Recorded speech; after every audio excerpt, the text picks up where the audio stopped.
Chapter 1. Saren Heaven's march had been reduced to ash and rubble. Saren marched through the streets, his blood-soaked chestplate bouncing loosely on his shoulders with each step. The proud towers that once crowned the city walls now lie as crumbled mountains of broken stone. Streaks of blood became their decoration, in a sea of gray. Saren tried to avoid looking at the bodies strewn through the streets, his chest tightening whenever he would accidentally glance at the body of a small child or woman. How many of the dead prayed to Kola like he does? How many of them were Sylen's? Saren shook the thoughts away. It wasn't his place to question the threads of fate. He followed his sergeant, Caden, as they made their way towards the city center, where talks of a truce would take place. Saren wanted to keep fighting, but orders were orders. He'd have to deal with peace, even if it was only temporary. When Saren was on the battlefield, he felt at home, like he was serving Kola, but when the battle was over, he had time to think. That was never very pleasant. The priest who traveled with them broke ranks to try and offer help to some of the locals. He was an older man, balding on the top of his head but with gray hair around the sides. He bumbled his way as he walked, talking in a high and barely audible voice. A man was a poor excuse for a servant of Kola. The locals he'd tried to help were heretics who pushed him away. Damn Sylens. Leave them, Drast. Caden said firmly. We've got our people we need to worry about. No need to waste your breath on them. Caden wasn't that much older than Saren, who was 39 winters old, but the war had etched an additional decade into his face. Saren and Caden were all that was left of the platoon. Saren had fought until he collapsed, and Caden was trapped under the collapsed arch. It was by the grace of Kola that a Sylen heretic hadn't decided to kill him while he was defenseless. The early numbers were only just starting to be reported, but the news was grim. Both sides had lost most of their armies in the fighting. Caden was one of the highest-ranking officers for the Empire in the Heaven's March campaign. By some cruel thread of the weave, all of the other senior officers were slain on the battlefield. It would still take several more wakings for a higher-ranked officer to arrive. So that's why the peace talks, or truce talks, fell to him. The sergeants had drawn straws for the duty, and his was the shortest. Saren continued his vigilant watch as they marched through the ruined streets to the shattered central plaza. He'd seen many ruined cities before. Each one had started to look the same.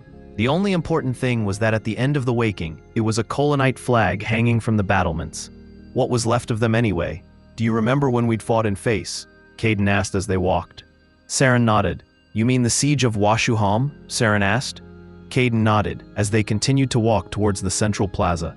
We cut off their food, surrounded their city, and they just gave up.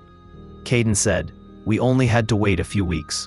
There weren't that many casualties, Saren said, but you know why this is different, don't you? Caden hummed in agreement. Saren hated the destruction that attacking the city had caused, but the alternative was to give the enemy time to send reinforcements. And with their main city so close, the siege would have been broken.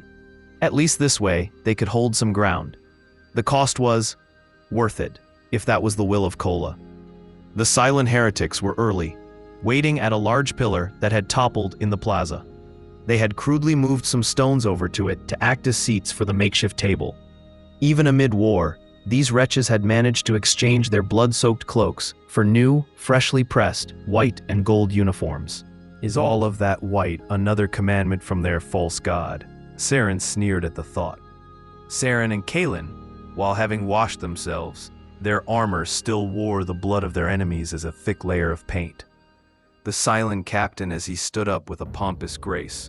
My name is Captain Veyla. He didn't extend his blade hand. Caden looked at the man and then unclipped his blade and placed it on the broken pillar table. Caden had shifted from the friend that Saren knew to the sergeant that commands respect. Sergeant Caden, he spoke. Sergeant. Saren bit the inside of his lip. The heretic was mocking them, sending only a sergeant to negotiate a truce. Enough nonsense. Let's just get this started, Caden said in a gruff. Veyla returned a curled smile. It was blinding to have a group of blonde-haired Sylens standing opposite them. Conditions of truce, Veyla started. It would be best for everyone involved if Kolan soldiers leave the city Heaven's March in the care of the Holy Council of Syl. Wouldn't you agree that would be best for all involved, Sergeant? Veyla asked, again with a sneer. Saren stepped forward. Or we could start the fight again, here and now. Saren, Caden said, then turned to Veyla. There aren't going to be any capitulations, Captain. so let's just take this one seriously. Would you be able to enlighten me on which manner of truce you would recommend then, Sergeant? Veyla asked. 1 week, no fighting. Any instigators are given to the other side for punishment. We bury our dead. Saren shook his head at the suggestion that they would hand over any soldiers to the Sylens for punishment. Veyla raised his hand and beckoned someone forward. In good faith, we will bequeath back to you one of your own. Bastards. 2 Sylen soldiers pushed forward a Kolan soldier who had his hands bound behind his back.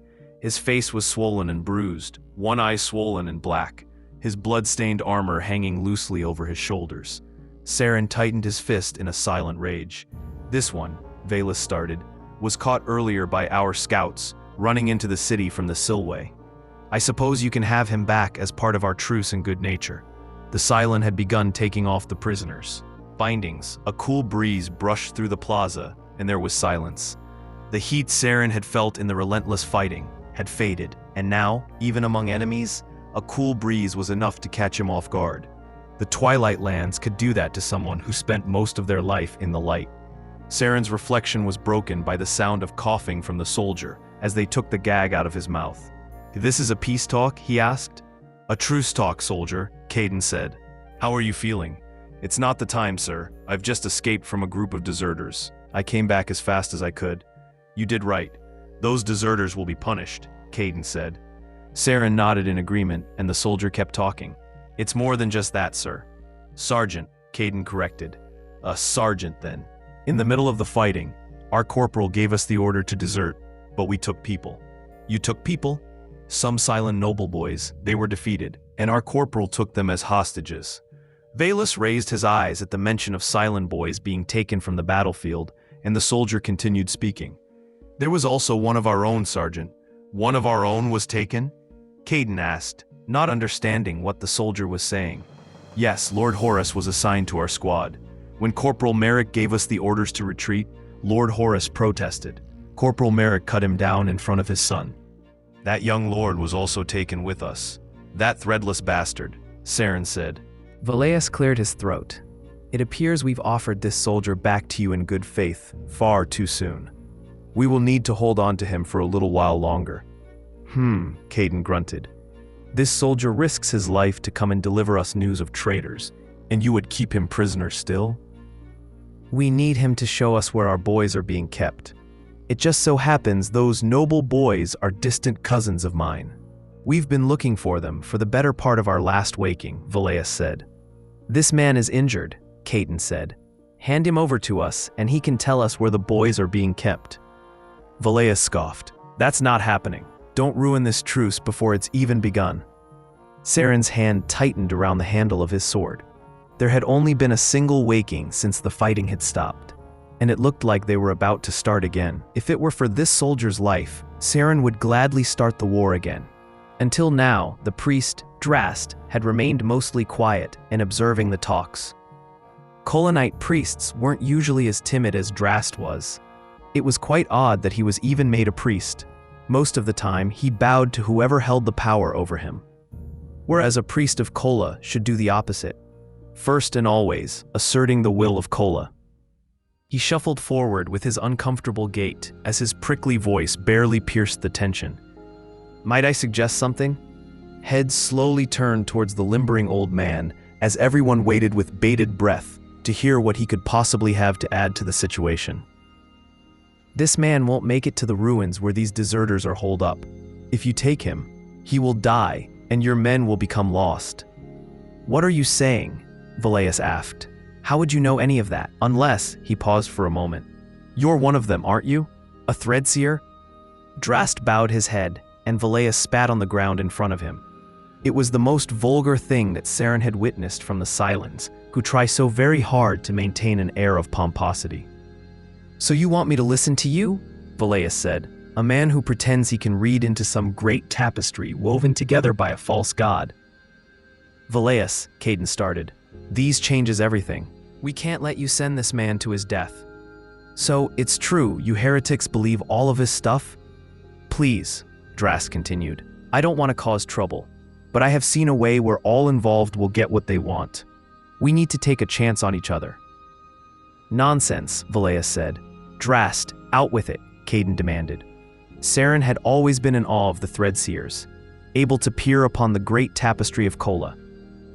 He'd heard before that Threadseers were the chosen of Kola, people whom Kola revealed all of the secrets of the tapestry to. He'd only known Drast since this waking, but if he had known that Drast was a Threadseer, Saren would have treated him a bit differently. Maybe not looked down on him for trying to help the Sylen who were hurt. Did Kola tell him to try and help the Sylen? Saren, Drast started. It pulled Saren out of his thoughts. We'll travel with one of your scouts and head up the river. They can rescue the boys. That's what I'm seeing in the thread anyway. You say they can rescue the boys, not that they do rescue them, Veyla spat. The thread is ever changing. I can't know the future. Only guide people towards a better outcome. Doesn't that just sound convenient? Veyla said. Saren stepped forward. I will go, he said, but this is something I can do alone. I don't need to be slowed down by these weak boys. Actually, Drast said, the scout you go with is a woman. There was silence. Silence from everyone, including the Sylen soldiers and Veyla. He shook his head and then sighed. Veyla, step forward, please. Saren watched as a young woman with short blonde hair stepped forward, her face looking disinterested, but with her hand on her blade like the rest of the soldiers. Of course, the Sylens would make a woman fight. They weren't man enough to fight on their own. What do you think, Veyla? As the only female in our entourage, Veyla said, I think their priest there saw that I was a woman and decided to magically come up with some prophecy, she said, waving her hands around to make fun of the priest.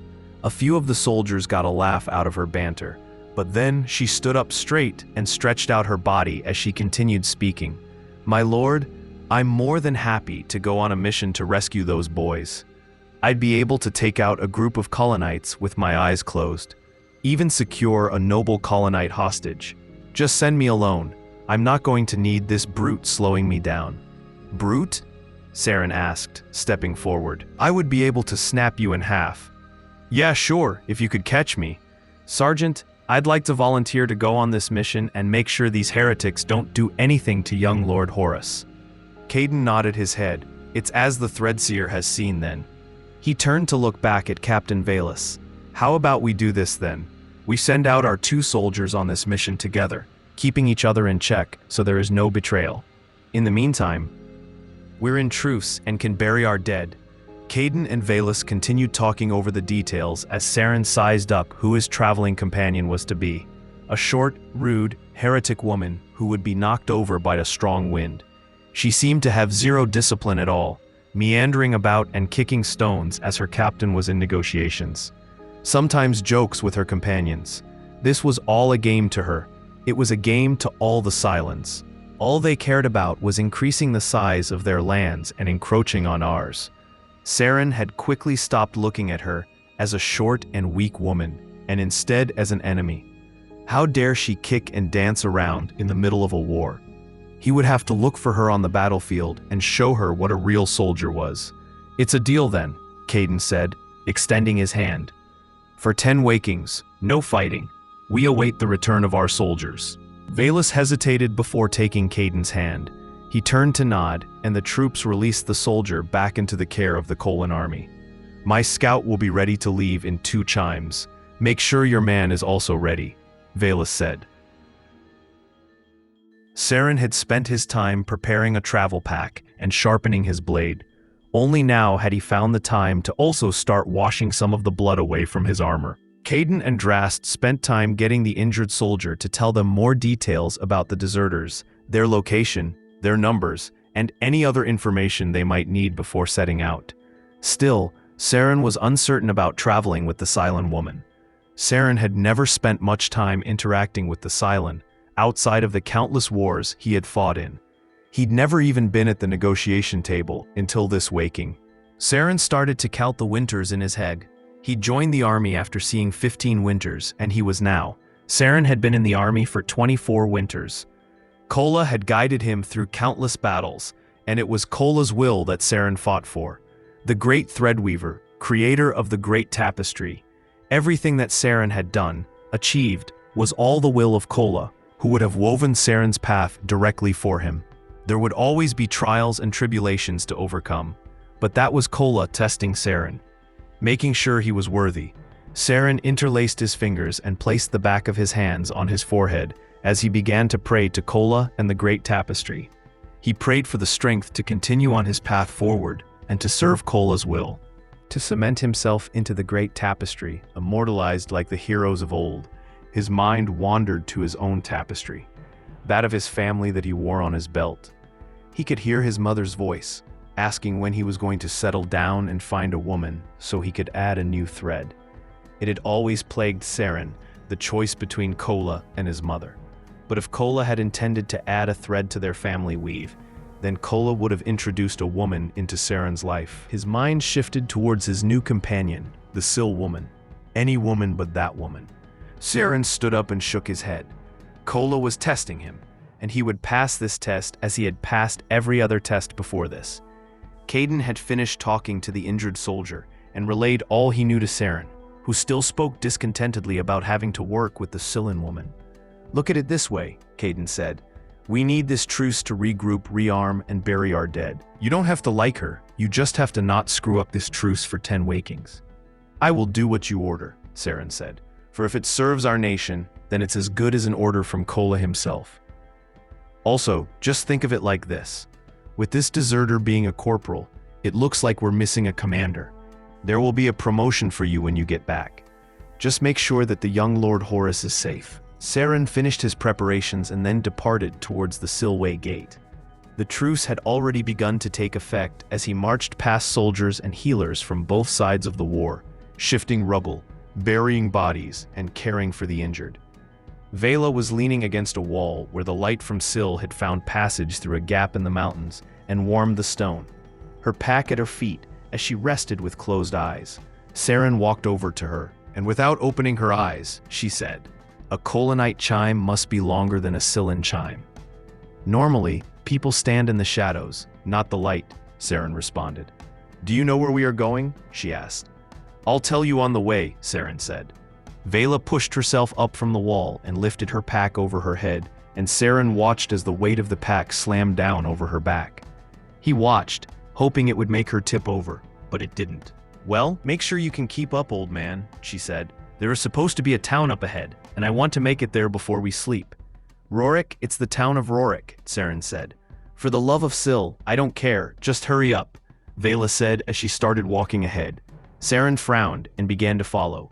This woman was going to test his faith every step of the way, and if a blade found its way to her heart, surely it would be the will of Kola, would it not? Chapter 2, Veyla. The smell was the worst thing about war. Veyla had never thought that she would grow cold to everything else. The death, the pain, the destruction, the blood, the body parts, the fear. All of that was something that would be pushed down into a deep pit, somewhere for it to never resurface. All that was left was the smell. Men stain themselves when they die. Veyla walked ahead of Saren, knowing that she'd be able to hear his lumbering steps if he were to try and attack her. Besides, he was probably given orders not to attack her, and the little puppy dog would obey his master. Maybe she could find a bone among the fields of bodies to give him for being such a good boy. With a war that's been raging for over 100 years, surely she could find a bone around here somewhere. Bodies had been strewn across the landscape as the battles had reached their climax. No one had yet been around to clean up the mess. Some farms still aflame, some men still bleed in the fields. None of them had called out to either Veyla or Saren as they walked past. They probably knew they were already dead, just clinging on to the last of it they had left in them. She stepped over the body of a silent soldier whose eyes were glazed over, looking at the sky. He gripped his broken spear like he was holding onto a pillow in a bad dream. "Just going to step over him?" Saren asked, his voice sharp and judgmental. "Seriously, this guy." "Well, I wasn't about to walk under him, was I?" Veyla retorted. Why did he even care? It wasn't a Kolanite soldier. He was probably more interested in judging her for some imagined slights, and he cared about the dead man. The man probably had a wife or a mother, maybe children. But Saren's self-righteousness had nothing to do with that. She understood why she had to work with him, though. Prince Veyla put on a strong face, but our forces were decimated. She knew that if it were just her alone, she would be able to infiltrate the hideout of these enemies and rescue the boys herself. but with the promise of returning the Kolan noble boy. It would at least stave off the Kolans from attacking while this mission took place. Enough time to regroup and prepare for our next assault. As far as Veyla could tell, the Kolans were also on their last legs, sending a sergeant to negotiate. We could probably beat them if we started fighting again now. It was the soldiers who needed rest, though. Even if we gave the order, half of them would probably just desert, like the Kolans did. Veyla heard the lumbering footsteps behind her stop. She contemplated continuing, but after a brief moment of thought, stopped and turned to see what the delay was. Saren had stopped for a dying Kolan soldier, offering him prayers and promises before the soldier would succumb to his wounds.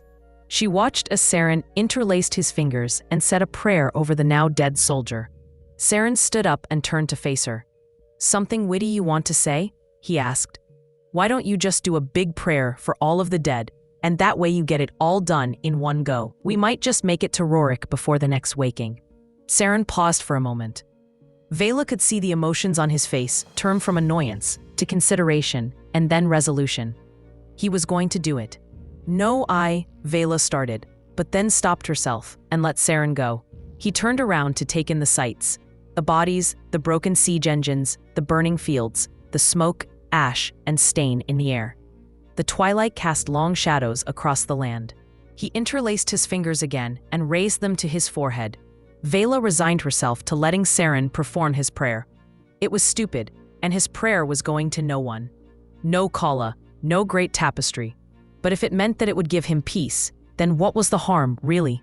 It would also mean they wouldn't have to stop for every stray cat they come across moving forward. She wanted to hate this man so much. She wanted to be scolded for finding him unconscious on the battlefield and leaving him alive instead of slitting his throat. Maybe this was the will of Syl. At the end of winter, Kolanite or not, this man was still created by Syl as all were. Syl gave us all life, land, food, and water, even the Kolanites. Was this Syl trying to punish her for leaving Saren alive on the battlefield, or was it something else? Saren finished his prayers and turned around to Veyla, who was still watching him. "You Syl type don't pray," he asked. They continued walking down the road, Syl dropping behind the mountains, but still casting enough light to keep them illuminated. "It's not that we don't pray," Veyla said. "We just don't do it in the way that you guys do it." The lumbering footsteps stopped once again. Veyla winced, her eyes feeling an involuntary tick go from one ear to the other. "Walk and talk, Kolan," she said. The footsteps started up again, and Veyla breathed a sigh of relief. They spoke to each other without looking at each other. It was natural, after all. Two humans couldn't spend so much time alone and not talk. "We give thanks to Syl," Veyla started. "When we wake up in the morning, we thank Syl for the light. When we eat, we thank Syl for the food. When we're happy, we thank Syl for giving us life." Saren continued his lumbering, rhythmic walking behind her. It was a constant, unchanging. That was at least comfortable. Syl is but one part of the great tapestry. So you Kolanites seem to say, but without Syl, the crops don't grow. Without Syl, we feel no warmth. We give thanks to Syl for the Everlight. But Kola is real, Saren said. Everyone says their creator is real, Veyla said. Can you see Kola? Because I can't. But I see Syl. Syl burns high in the sky. Look at us, though, Veyla said with some enthusiasm. She turned back and slapped Saren on the arm. A Sylen and a Kolanite talking about our creators without it devolving into murdering each other. Don't touch me, Saren snapped. Veyla shook her head, almost not devolving into murder. They continued walking towards Rorick. It was 5 chimes away from Heaven's March, so they would need to find a place to rest as soon as they got there. The rest of the journey was more of the same. Some injured soldiers and civilians were marching towards Heaven's March, and others towards Rorick. Some local warbands were walking around with carts, charging the injured for a ride to safety. The people of Heaven's March had been subjugated for so long that now it was mostly the foreign soldiers who were dying in their lands. While they had learned to live with it, children were taught to scour battlefields for coin pouches. Paddocks were lined with fire breaks. Veyla saw a farmer out working in one of his fields, while it looked like an adjacent one burned. It was just another waking in Heaven's March for him. The twilight dimmed as they stepped into the small town of Rorick. Syl retreating behind the mountains, just peeking through the ridges. The shadelands across the river, daring those brave enough to venture into them. a place hidden from Syl's light. She watched Saren as he studied the hand-drawn map with a grim focus. The man took himself too seriously. He wasn't allowed to be angry without a "yes, sir" or "no, sir." He looked to have trouble studying the map. He looked as if he probably couldn't even read. The town itself was an embodiment of what Veyla had seen on the road. Soldiers from both sides of the conflict, bandaged up and crying for their mothers or dead, just waiting to be cleaned up. The locals continued about their waking, with market stalls open and hawkers roaming the streets. Potions, great for cuts and slashes. Potions, bandages to stop the bleeding. Children played in the streets around the injured soldiers, some still trying to pick the pockets of those who couldn't defend themselves. You would be mistaken in thinking that soldiers of the Kolan Empire or the Council of Syl were apathetic to suffering. They cared for the suffering of their own. It was the locals of Heaven's March who were truly apathetic. Maybe that was just the price of a war that has been raging since even the oldest person was born. The town of Rorick itself looked like it was designed to be able to be rebuilt. Stone foundations with wooden shells. From her studies, Veyla knew that this town had been burned to the ground over and over again. It was just part of the cycle for them. "I'm going to see if I can't find us some place comfortable to lodge for our sleep," Veyla said. "Don't stain yourself trying to read that map too hard. Your words are very unbecoming of a woman." A Kolan woman, maybe, were built a bit tougher in the twilight. Saren looked at Veyla disapprovingly, then went back to studying the map. Veyla walked around the town, looking for someone who would offer them lodgings for the night. She started by seeing if anyone was hawking outside their homes, offering lodging for coin, as the Marchans were known to do after a battle. And if you didn't have the coin, then go die somewhere quietly in a gutter. She had never had to use such lodgings, of course. She'd only heard of her comrades mentioning it around the fire. Though surprisingly, as she looked around, there didn't seem to be anyone hawking. That probably meant all the lodgings were taken up. She took a deep breath in and closed her eyes. The smell. It didn't go away. Even in the streets of Rorick, the smell of death was everywhere. She heard some prayers from somewhere nearby. Sylen, we thank Syl for the crops, for the light, for the warmth. We never seem to blame Syl for the hunger, the pain, the suffering, the war, and the death. Saren would probably think this all part of some great plan by man in the sky who knits time and space. Veyla chuckled to herself at the thought. She'd always wondered what the Kolanites thought Kolan looked like. Did he have blue hair with a top knot? Maybe he wore a dress. Was Kola even male? You're standing in front of my door. Veyla opened her eyes and saw an old man, probably as old as Saren, gruff expression with a heavily wrinkled face, tan in color, and built like a barrel. Did you hear me, Sylen? Veyla stepped aside to let the man pass into his home, but stopped him before he shut the door. You wouldn't happen to be letting out your house, would you? A companion and I need somewhere to rest. We'll be gone next waking. The old man screwed up his face, the winkles protruding from between his large, bushy eyebrows, squinting hard and looking her up and down. Judging by his skin tone, he was probably from somewhere close to the Everlight. Thredrin, maybe? You think I run an orphanage for lost kids? Veyla smiled. We have coin. How much? 2 tin coins for the night, Veyla asked. 2 tin, the man spat on the ground. If you're going to insult me, then why bother asking? I know you Sylens get paid in sulfuric shards. I'll take a shard each. 2 shards, Veyla raised her eyebrows. The man was as conniving as people said the Marchans were. She wouldn't make 2 shards in the next month. 2 shards of sulfur or nothing, lady. A voice boomed from behind Veyla. Did you find us a place to stay? She turned around to see Saren lumbering towards them with a slow gait.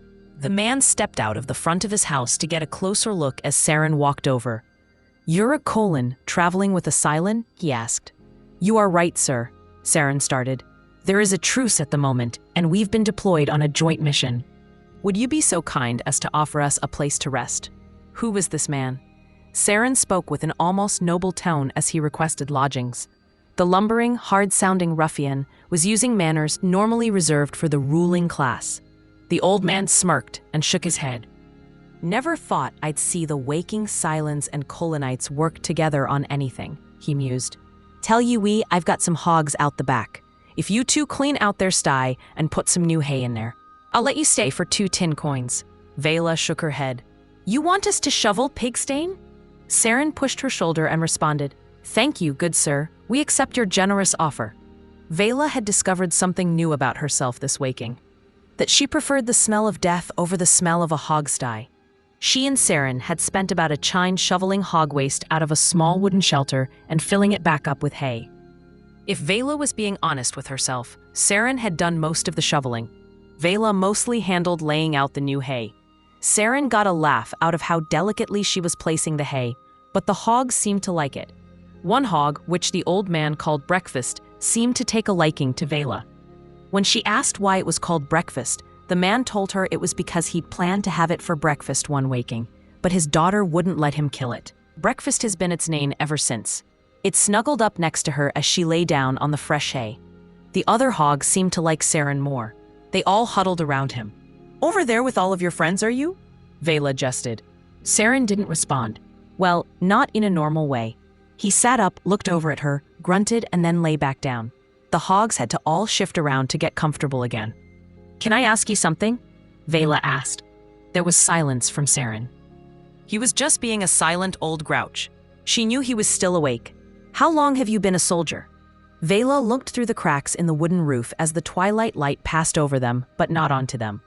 There was still silence for some time other than the hogs huffing and gruffing. She couldn't tell whether it was the hogs or Saren. Eventually, he did speak. "How old are you?" he asked. "Hey, I asked the question first," Veyla retorted. There was another sort of moment of silence before she responded, "This winter coming, I'll have seen 21 winters." Saren grunted. "I've been a soldier for longer than that." "Do you think," Veyla started, "that there will ever be a time when the fighting is done?" "Probably not." "What makes you say that?" Veyla asked. She rolled over to look at him, but the majority of his body was surrounded by the hogs that hugged up to him. Saren took in a long breath and spoke. "We believe in Kola. Your people believe in Syl. Heaven's March is a Kolan territory, but Syl wants it for themselves. So long as those things conflict, I don't think there will be peace. Not until Sylens gives up their claim on Heaven's March." There was another long silence. She got the answer she was expecting from him. Nothing deep below the surface. Nothing more than "I fight for my god, and you fight for your god." Was this the common belief among all Kolanites? "It is Heaven's March was a free city," Veyla asked. "Then no one would have to fight." "It doesn't work like that," Saren responded. "Why not? Just go to sleep, kid. We've got a lot to do in the next waking." Veyla rolled onto her back and looked up at the ceiling. She couldn't sleep. Not well. How was she supposed to protect her people from war if they were constantly at war? Should she have just killed Saren on the battlefield when she had the chance? It's the smart and tactical thing to do. No, war is wrong. It always has been. Chapter 3, Saren. It was only for a brief moment in a sleepy daze. Saren had thought that Veyla was biting at his ear. "What in threads weave do you think you are doing?" Saren shot up and opened his eyes wide in a morning stupor, taking a second to align himself with the world. A glance around the sty revealed that it wasn't Veyla biting at his ear, but it was a hog.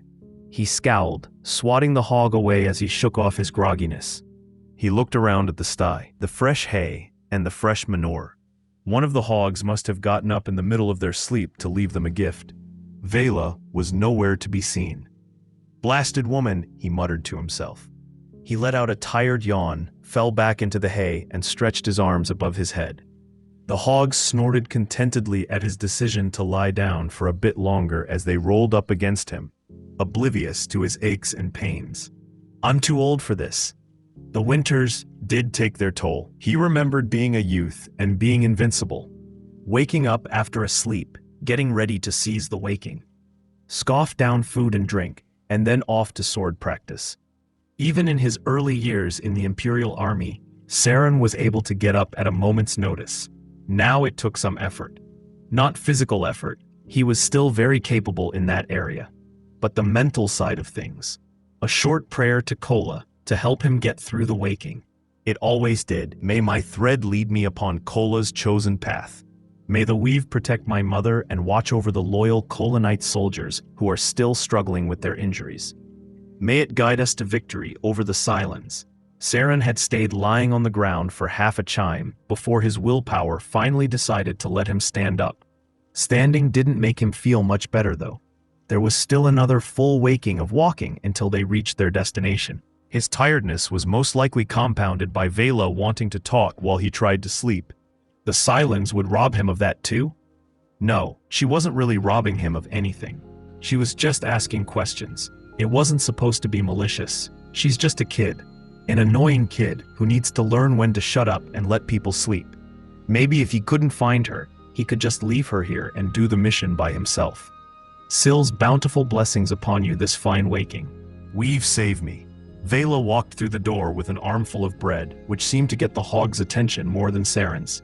No, she said to a hog. Stay back, these are ours, out of it. Seriously? Saren nabbed a piece of bread out of her arms amidst her struggle with the livestock and walked outside. The air was colder than last waking. Their land was moving further from Syl with each waking, and soon enough it would be winter. No, breakfast. This is my breakfast. Saren shook his head. He needed to be away from all of the noise. It was time for him to clean his weapons anyway. He'd have to see if he could find somewhere comfortable and quiet to give his sword the care it had so desperately needed. Still coated with blood from the battle not 2 wakings ago. It wasn't the first battle he'd been in. He'd been in many before, but this one was the most brutal. They'd just stormed the city gates, and the initial momentum of the Kolan advance pushed back the heretics that were holding the gate, broke their ranks, and fighting broke out on either side of the gate with the soldiers who had broken the front line, charging further into the city. Saren had entered the city after the vanguard, so fighting was already taking place all around him. Ulrich banners, Caden yelled. Keep pushing further into the city. So they did. Saren ran past the fighting in the gate, and the men around him ran deeper into the city. Whenever the enemy would jump out from side streets, Kolans would leave the main advance to engage them and prevent them from flanking. Saren continued to press forward until they reached as far as the vanguard had pushed, and there was a back and forth between the sides. Cries of pain echoed from the front of the line. Fires burned around them. The sound of the boulder was unmistakable, a deafening roar. Saren heard it before he saw it. It came hurtling over the top of them and crashing into a building nearby, which fell and crushed a dozen men underneath it. Arrows started to rain down over them. "Shields up," the squad commander yelled. He was next to Saren. He looked around frantically and then saw it. "Over there," he shouted, pointing his finger to direct Saren. Saren followed his direction and saw a taller building down the side streets with Sylen archers on top. "We've got to get over there and take out those archers." Kola had the grace to let the commander finish his sentence before allowing an arrow to pierce his neck and drop him into the great tapestry with a thud. His blood was squirting all over Saren's face. He'd served under the commander for nearly a decade. Junis was his name. Unmarried, like Saren. Saren leapt into action, shouting orders to the rest of his squad. Not that he had the authority to. The squad followed him as they charged down the side street. There was only a small contingent of Sylen trying to break through, but with the addition of Saren and the men following him, they made short work of the heretics. They were almost out of view of the archers, but one managed to shoot Samson through the eye. A boy, 16 winters old, liked birds. They pushed down the street and turned into the alleyway that led to the tall building. It was easy to tell which one it was because there was a cohort of heretics guarding the entrance. Saren slowed his advance and the group readied their polearms. The enemy, upon noticing, raised their weapons and also started to advance. As they got closer, some of the men behind Saren started picking up rocks that had been strewn across the street and started throwing them at the heretics. One was hit in the face and stumbled backwards. Their line faltered for a second. Saren cried a mighty war cry and began to charge at the enemy, his comrades doing the same. The momentary lapse in their formation gave Saren's men the opportunity to push through with the advantage. Saren thrust his polearm at the first man in front of him. Miss. The enemy thrust their spear, but Saren blocked it with his buckler. The heretic tried another quick jab, but was off target. By then, Saren had readied his next thrust. The center was off, but the blade caught skin, and it sliced his face. He fell backwards. One by one, they pushed their advantage against the enemy squad, until the final men decided to run. Saren's comrades weren't unscathed. Hoftenberg, a few winters younger than Saren, had a wife and 2 daughters. Casperian, old bannerman, no wife, no kids. He might have been a baker, The remaining men who followed Saren ran into the building and up the stairs where at the top, 5 archers were shooting arrows into the Kolan backlines in the main street. Saren's squad raised their shields and charged at the archers, pushing them all off the building. There was a brief respite as Saren looked around to assess the situation. Over on the main square, the Kolan army was winning the fight on the front lines. There were bows at their feet. Saren and his men could probably pick them up and start shooting at the Sylens. How many people had Saren killed this waking?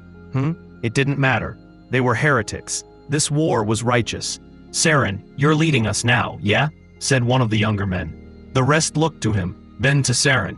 There were 5 of them left, including Saren. "Should we head back to the front?" another asked. "I'm leading them now?" There was a commotion from downstairs, and they heard Sylen running up the stairwell.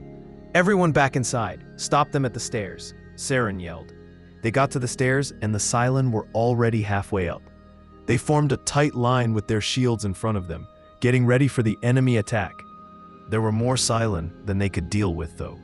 6, 7, 9, 11. Saren stopped counting when the sword started swinging and the men started yelling. It was 1 for 1 at the start. Edward was the first to be struck down, 29 winters, and was aiming to be a commander before 30. Then Walter was struck down as the Sylens advanced. Walter had saved Saren once, pushed him out of the way of an enemy cavalry charge. That was 5 winters ago. Saren and the remaining me started retreating up the stairs. Hayden was stabbed in the back as he ran. They burst out onto the roof with nowhere else to run. They did eventually kill Tormund, but Saren didn't see it. They only found his body later. His son wanted to be just like him when he grew up. Saren had tripped on one of the bows as he was stepping backwards and fell off the roof. Everyone dead. Returned to the great tapestry as their thread was tied off by Kola himself, all a part of his plan. His tapestry. Saren hit the ground with a hard thud. He was slipping in and out of consciousness as the battle raged around him. The sound of metal hitting metal, metal hitting flesh. Blood splattered across the ground with a single sharp splat. The sound of Veyla's voice cutting through it all. "You ready to go, old man?" Saren opened his eyes and saw Veyla standing before him with her pack on her back and a trio of hogs following behind her like a parade leader. When she noticed them, she scowled at them and told them to shoo.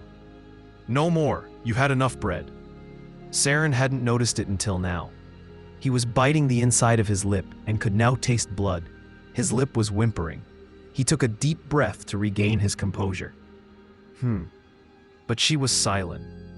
The Sylens killed his friends, his comrades, his commander. The Sylens occupied the holy city. He couldn't forget that. She may seem human now, but all of the pain and all of the suffering, it was the Sylens who caused it, and it's the Sylens who continue to cause it, so long as they maintain their claim over Heaven's March. The Shadelands began the moment they crossed the river. Saren waited patiently for Veyla as she lingered at the edge of the shadow for a moment before stepping off the boat. The Sylens did love their Syl. Kola would never make him hesitate to step into a shadow. The Shadelands weren't foreign to Saren. He'd fought in some before. A land that light never touches. A forest, 3 times taller than a forest in the light. Water stayed on the ground, either in small ponds or creeks, causing the air to smell of rotting vegetables and meat. Not safe to drink, lest you wanted your death to involve unstoppable defecation. The ground was always wet, giving the soil a mushy and squishy texture. Plant life in constant competition with each other to try to grow to the canopy for the smallest sliver of Syl's light. Animals were different here. Sharp sounds of the smallest animals as they chart their path through the undergrowth. But it was the silence of the larger beasts that made them dangerous. Hiding places everywhere. There was a narrow path that wound its way through the dense undergrowth, and according to a local guide, it would lead to the ruined tower. That's where the deserters were supposed to be hiding out with the boys they had kidnapped. "Saren," Veyla said in a muted voice as they trekked through the thick vegetation. "What do the Kolans think of the Shadelands?" The question confused Saren. "What do you mean, what do we think about the Shadelands? They are lands within the shade. Normal crops don't grow there.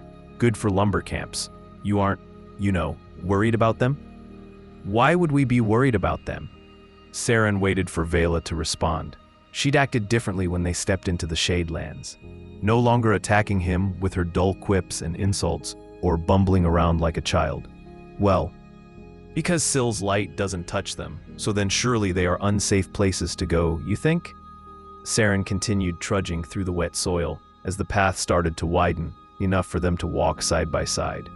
The canopy above them now was thick, too thick to see anything in front of them. Veyla had lit a torch and held it out in front of her. Saren shook his head. We don't think like that because Syl isn't a divine creator. It's just Syl. Kola threads the weave, and the Shadelands are just another thread in the great tapestry. So then why is everything more dangerous in the Shadelands? You can't drink the water, you can't eat the food, you can't pet the hounds. Pet the hounds? Yeah, Veyla said with a noticeable shake in her voice. My brother said that the hounds in the Shadelands are 10 times bigger than normal hounds, and they are known to rip people to shreds. Every thread is woven by Kola into the great tapestry. The hounds of the forest have been woven here as this is their place, Saren said, reciting the scripture. You do know there are kingdoms and empires across the sea, in the Winterlands? I know that there are people in the Winterlands, Saren. I'm not stupid. The Winterlands are in the Everdark. So if you need some motivation, then just think. If people can survive in the Everdark, then you can survive in the Shadelands. That's a bit helpful, Veyla said. Still, whenever I'm away from it, I yearn for Syl's light and warmth. There was a rustle in the bushes beside them. What is that? Veyla jumped. Saren turned towards the bush and pulled out his sword. The bush rustled once more. Then out jumped a large mouse the size of Saren's boot. It stood in the middle of the path for a moment, looked up at both Saren and Veyla, before jumping into the undergrowth on the other side of the path, continuing on its journey. Saren looked at the bush the mouse jumped into, then back towards Veyla, who was still visibly shaken. He then let out a loud laugh. His laugh didn't stop. He continued bellowing out one laugh after the next. Hey, it's not funny. Saren couldn't stop himself from laughing. He tried to sheath his sword, but his laughter kept him from aiming the blade correctly. It was Veyla, who had gotten to him with all of her talk about shadows and Syl's light, that he jumped just as quickly as she had at the sound. He even drew his weapon, and after all of that fuss, it was just a forest mouse. He shook his head, and his laughing eventually died down as he was able to finally sheath his sword. Seriously, Veyla said, you pulled out your sword on it, you big wuss. She carried on ahead with a stride, leaving Saren to catch his breath for a moment. Her footsteps sounding like a child in an upstairs room throwing a tantrum. Saren should have just remained confident that Kola would guide them. Of course he would. He was the great threadweaver, and if a mouse was to be his end, then he would have the most entertaining death in the entirety of the great tapestry. Saren paused for a moment to listen to the sounds of the forest. Even though this time it was a mouse, he wanted to make sure he couldn't hear anything else in the bushes. Though even if there was something, would he be able to hear its approach? The mouse, after all, was a small animal making sharp noises. It was the silence that needed any extra concern. Chapter 4. Veyla. It was that smell again. It wasn't the swamp. She was already used to that smell. This smell was death. Even though she couldn't see it yet, Veyla knew that death was around the corner. She extinguished the torch in a puddle at her feet and withdrew her dagger. What are you doing? Saren whispered. Can't this man read the situation? Shh. She crept her way forward, giving her eyes time to adjust to the darkness, though they never really could. She could barely see anything in front of her. Swallowing a mouthful of spit, she continued forward, holding tightly onto her dagger. The smell got stronger and she stopped. It was dark, but she closed her eyes anyway. It was what she was used to. The smell, it was a blended mix of stain and rust. Ignoring all of the other smells of the forest, she focused to see if she could smell anything else. Smoke, a campfire, ash. The campfire had been extinguished recently. Veyla heard her brother's voice guide her as she went through the motions. Now focus on what you can hear, Veyla. There were mosquitoes, but they were a constant. The high-pitched cry they did as they flew past the ears. Then there were the birds. It was supposed to be called a bird song, but Veyla could never make that connection. It always just sounded like screaming and crying to her. But that was a good thing. If she could hear the birds, then there probably wasn't anything large prowling around. Good, that's right. Now open your eyes and see. Wait, hide, father's coming. Veyla's eyes shot open. What is it? Saren asked. Huh? Why did you stop? Veyla took a second to come back to her senses. She was in a different Shadelands. Not the forests surrounding her home, but the forests in a far-off land. Her father wasn't coming. Not here. There. Not far in front of them were bodies. She'd advanced far enough and was confident there was no danger around. She relit the torch to discover the gory scene. Syl's light. Kola, guide me. There were 2 bodies covered in copious amounts of blood, wearing Kolan armor.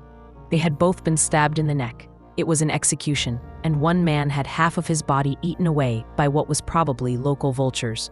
The predators would have dragged his body away. He looked young. Veyla's age, maybe. She watched as Saren looked over the bodies and leaned down to one wearing a Kolan necklace, a charm he was gripping tightly into his death.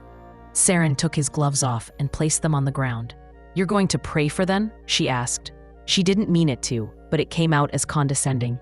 She instantly regretted how it sounded. What matter of it if I do? He asked. No, sorry, you're right. Sorry. Saren interlaced his fingers and placed them on his forehead, muttering some words under his breath. Veyla had read before that the thing he was doing with his fingers was supposed to represent the threads of the weave or something like that. She didn't understand the belief of Kola too much.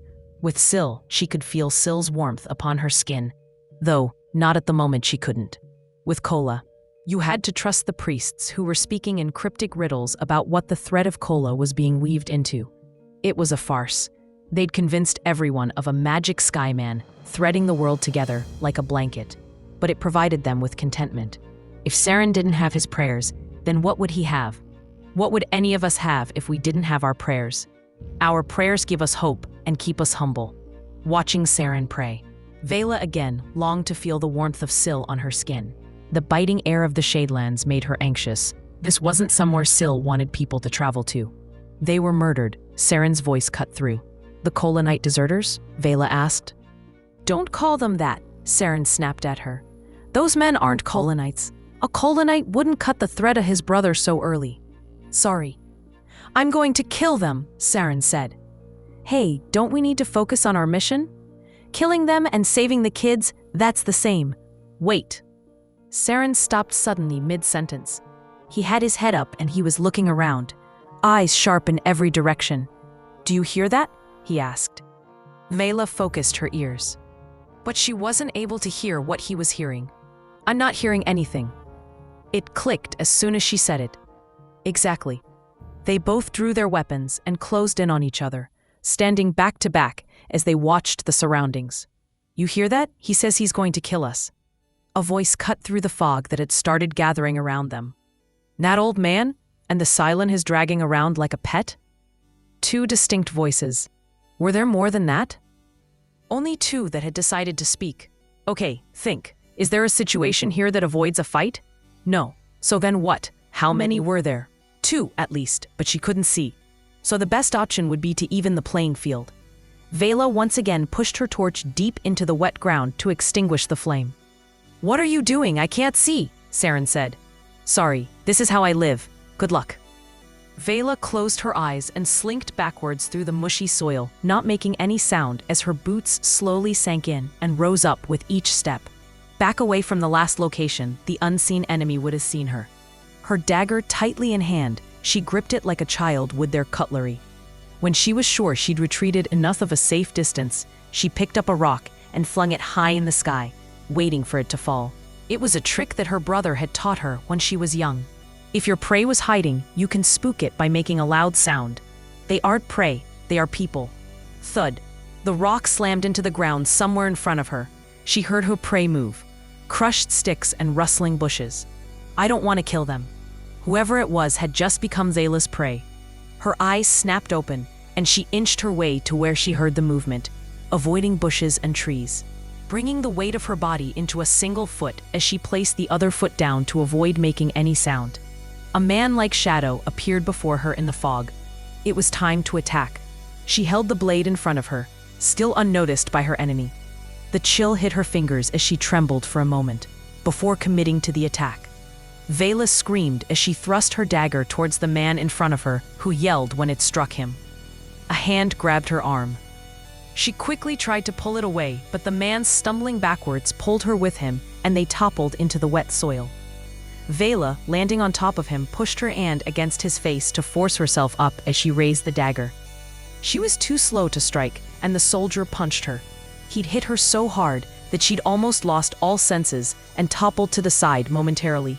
But it was enough time for the soldier to push her away and swing at her with his sword.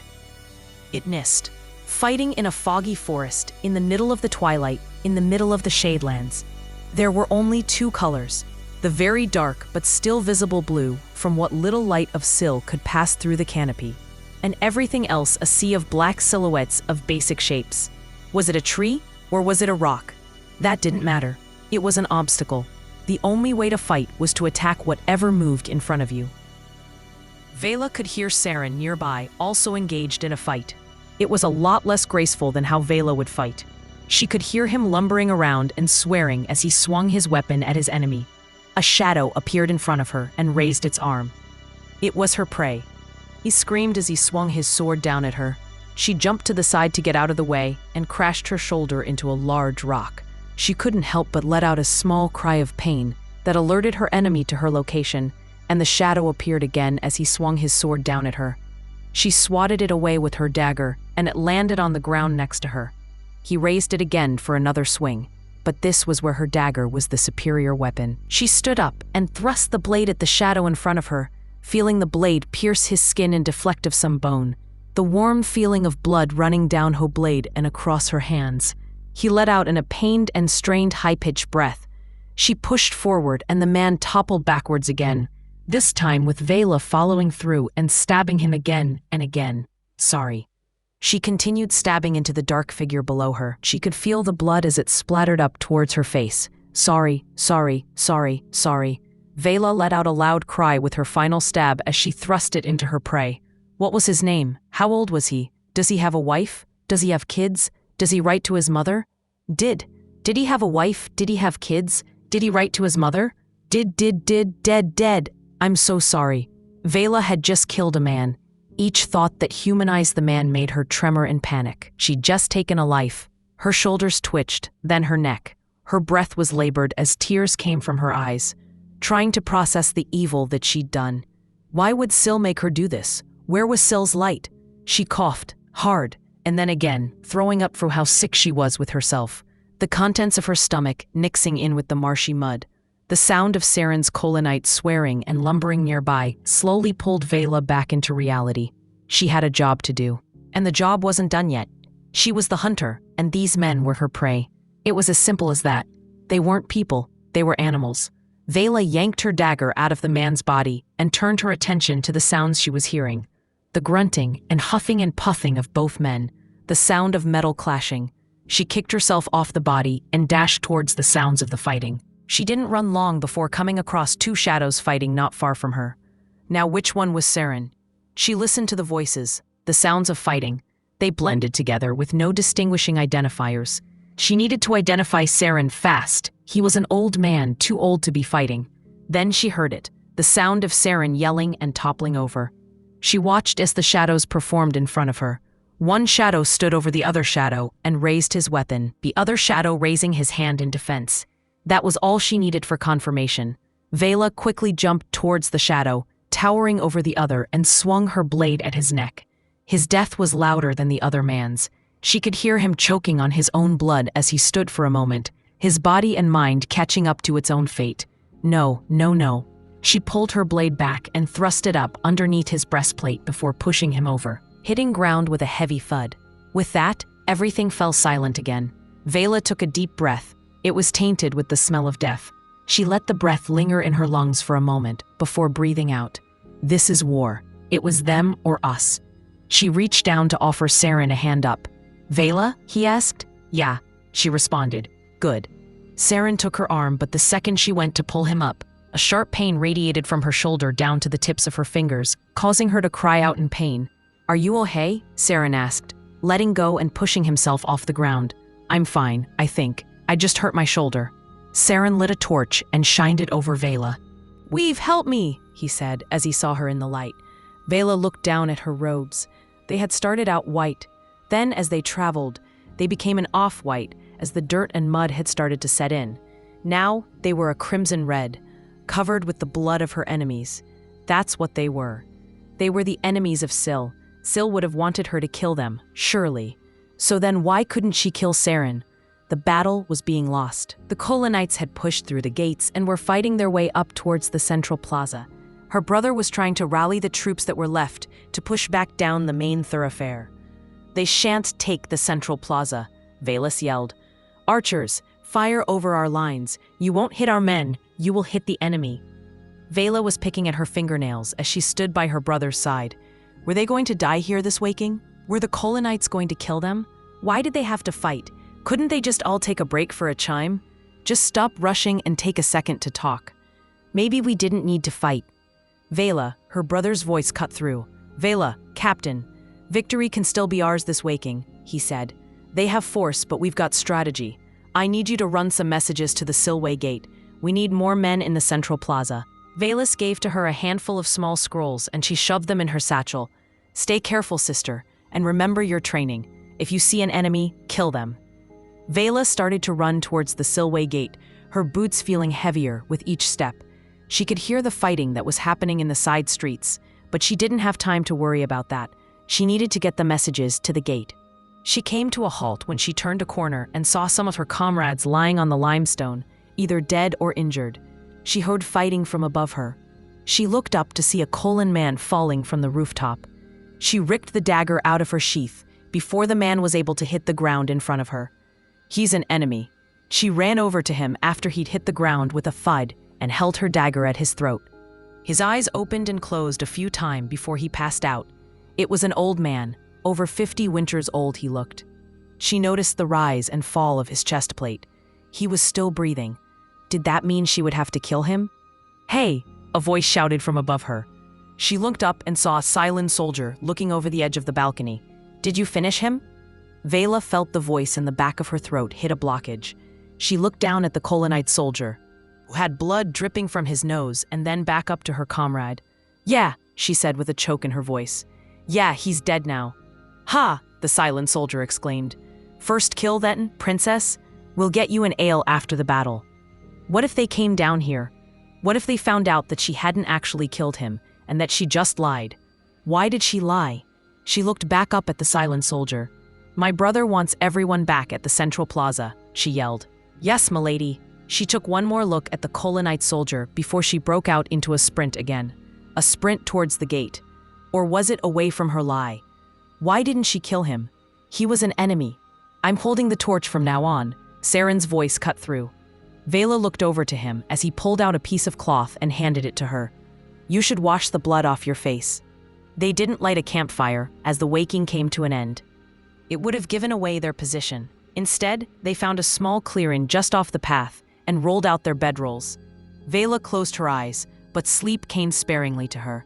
She tossed and turned and was in and out of sleep all rest until it was time to march. Chapter 5, Saren.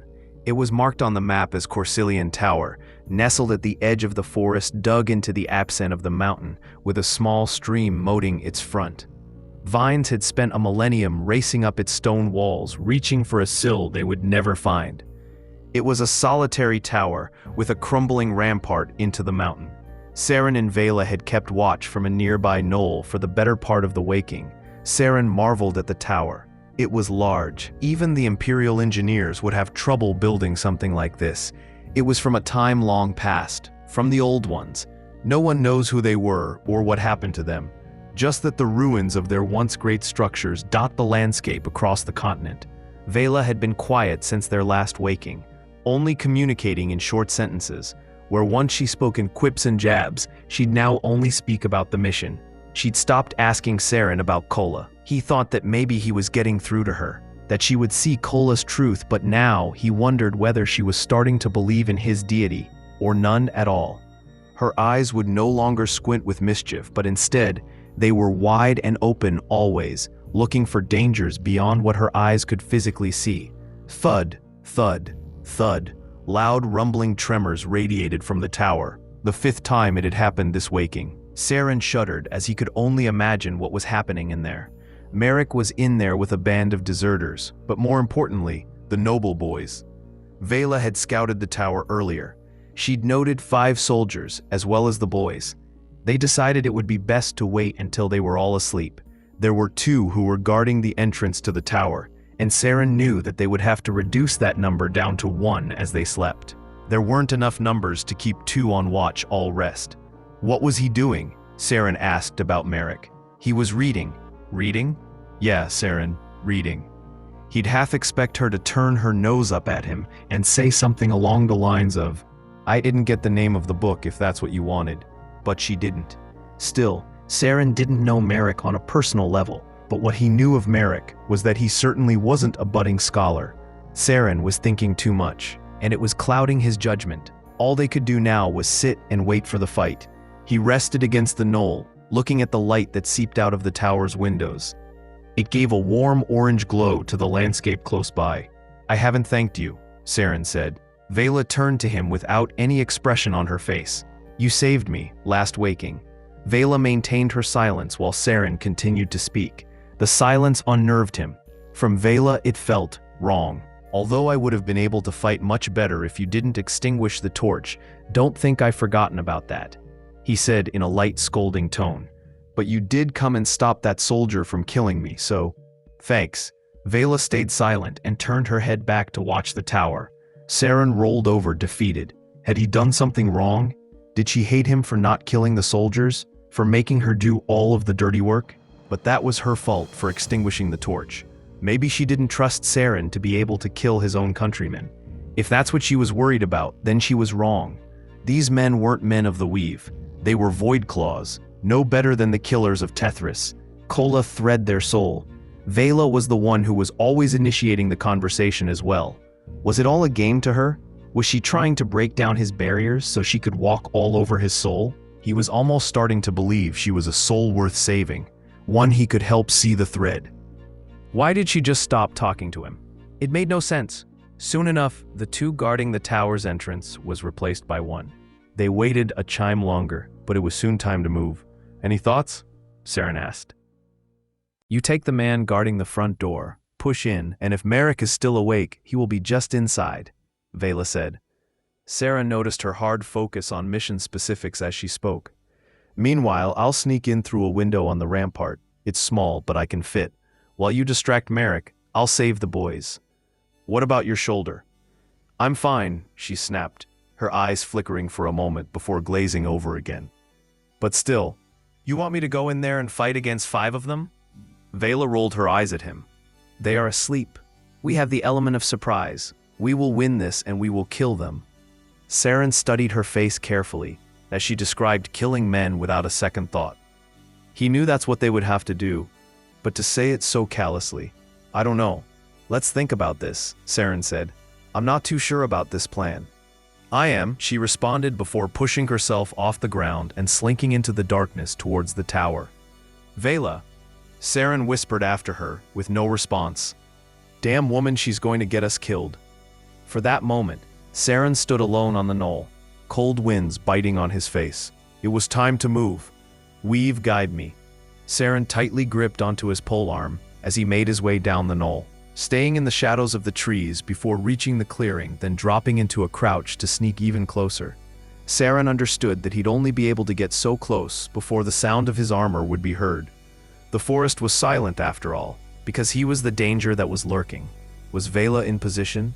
They hadn't spoken about timing. He couldn't think of her right now, not with the enemy hovering in front of him. He grit his teeth and grasped onto the polearm tighter, before breaking out into a jog and then a run. He wanted to yell, but disciplined himself to remain silent. He would need every second of silence that Kola would reward him. The guard heard Saren, but it was too late. Before he could even raise his shield in defense, Saren charged into him, feeling the resistance of his chest plate before breaking through into the softer skin and muscle. Pushing him up against the stone wall, he let out a cry of pain and dropped his shield. Saren retracted his blade and then swung wide, crushing the man's face with the hammer side and toppling him to the ground. Saren didn't stay idle to assess the fatal damage he would have done by crushing the man's face. There was no time for guilt or triumph. The man was one of 5 that needed to die this waking. He pushed through the door and into the tower. What? Another soldier just on the inside of the door recoiled in shock as Saren pushed forward. He deflected the thrust of Saren's polearm with his shield and used his sword to swat at it, breaking the handle. Saren unsheathed his own sword, raised his own shield, and moved towards the man. They engaged in an exchange of blows from sword to shield, Saren advancing with each swing, and his enemy being pushed back with every strike into his shield. Saren deflected a swing and held his shield in front of him, and charged at the man, knocking him over and dropping his weapon. Saren stood over the top of him. "Hey, no wait, no. No time for guilt." Saren pushed his blade into the man's face, ending his life. Blood began to pool around his head. Saren wanted to say a prayer, but he couldn't. He didn't have the time. There was more work to be done. He'd pray later. A loud clapping sound echoed throughout the tower. Saren looked up. The ground floor of the tower was deceptively larger on the inside than it looked on the outside.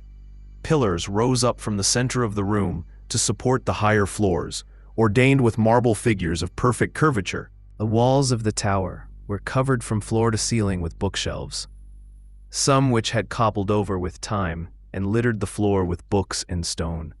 In the middle of the room was a large fallen stone boulder with a tall obsidian throne beside it. In the throne sat Merrick, with a book in his lap as he looked to Saren with amusement while clapping. "I must say, Saren," he said, clapping, slowly and condescendingly, "that was very entertaining." How did he know Saren's name? Saren only knew of Merrick because he was a commander in Lord Horus's army. Saren was just a soldier. It's all he'd ever been. A loyal soldier, serving the will of the Empire. Saren stepped slowly into the center of the chamber, with his blade and shield ready for a fight. Merrick held only his sword as he watched Saren with a smirk. "Are you insane?" Saren snapped, his voice echoing in the vast chamber. "I don't know, Saren. Why don't you tell me?" Merrick stopped clapping. "Merrick!" Saren shouted, his voice almost breaking in a quiver. "I'm here to bring back the boys, and to deliver justice to you for the murder of Lord Horus." "Oh, Lord, Lordy, Lord. It would be just like you to follow orders, wouldn't it, Saren?" "How do you know my name?" Saren asked. "I know everything, Saren," Merrick said, extending his arms out wide. "I know everything about you. I know everything about everything." "What in the weave are you talking about?" Saren demanded. "All of the weave, Saren. I'm talking about this so-called great tapestry." Merrick took his blade and started carving up the air in front of him. "You blaspheme!" Merrick dropped his blade to the ground and raised his arms out wide at his waist, gesturing to the tower they were standing in. Saren didn't dare take his eyes off him. His gaze followed as Merrick stepped forwards and started walking in a circle around the central chamber. "These old ones," Merrick said, "they really knew their stuff. They wrote about it in all of these books." Saren stepped closely behind, following Merrick, ready to strike. Merrick continued his circle around the chamber, stepping over rocks and books and debris, talking sometimes to Saren, but sometimes to himself. "Because why shouldn't I?" Saren heard Merrick ask himself. Merrick walked over to the throne to pick up the book that he had been reading. Saren inched closer to him as he did. Turning around, Merrick threw the book up into the air. Saren kept his eyes on Merrick instead of the book, thinking it a trick. But Merrick didn't move. The book fell back down, and before it could hit the floor, it stopped, suspended in the middle of the air, as if it was floating. Right in front of Merrick, at the perfect height for him to reach forward and touch the pages. What heresy is this? Saren swallowed and gripped his shield tightly, raising it slightly as he witnessed. He was unsure of what he was witnessing. "Did you know that the temples have been lying to us, Saren?" he asked. Saren held steady, occasionally shifting his gaze around the room to make sure that no one was coming to flank him. Merrick raised his free hand, and the large boulder that sat next to him slowly began to shake, dust trickling off the side as it started to float. Merrick's hand wrapped tightly around itself as Saren could see him pulling at something. Saren stepped backwards as the large stone rose higher in the sky before Merrick's hands snapped loose and the stone fell, roaring back down to the ground. Thud! The entire tower shook with the force of an earthquake as the stone crashed into the ground. Books toppled out of bookshelves and weaker stone fixtures fell from the ceiling. Saren struggled to comprehend what he was seeing. The book, the boulder, they were moving on their own. No, they weren't moving on their own. They were moving because Merrick was making them move. But how was he making them move? Kola, give me strength. Weave, guide me. Thread, keep me. Merrick saw at the bewildered look on Saren's face and began to laugh hysterically, echoing through the stone chamber. You know, when I originally kidnapped those kids, Saren, Merrick said, I was originally going to ransom them for some coin and then run. Somewhere away from the Everwar. You murdered your lord, Saren yelled. Shut up, Saren, I'm speaking. Merrick raised his hand and a collection of rocks and stones started to rise off the ground in front of him. Saren had but a moment to react before Merrick pushed his palm forward and the stones shot towards him. Saren raised his shield and dropped into a crouch as the rocks started to pelt his shield, breaking it in some places. They hit him with the force of a cavalry battalion, holding his feet on the ground but sliding backwards from the attack. The top of his shield snapped off and the splinters shot into the side of his face.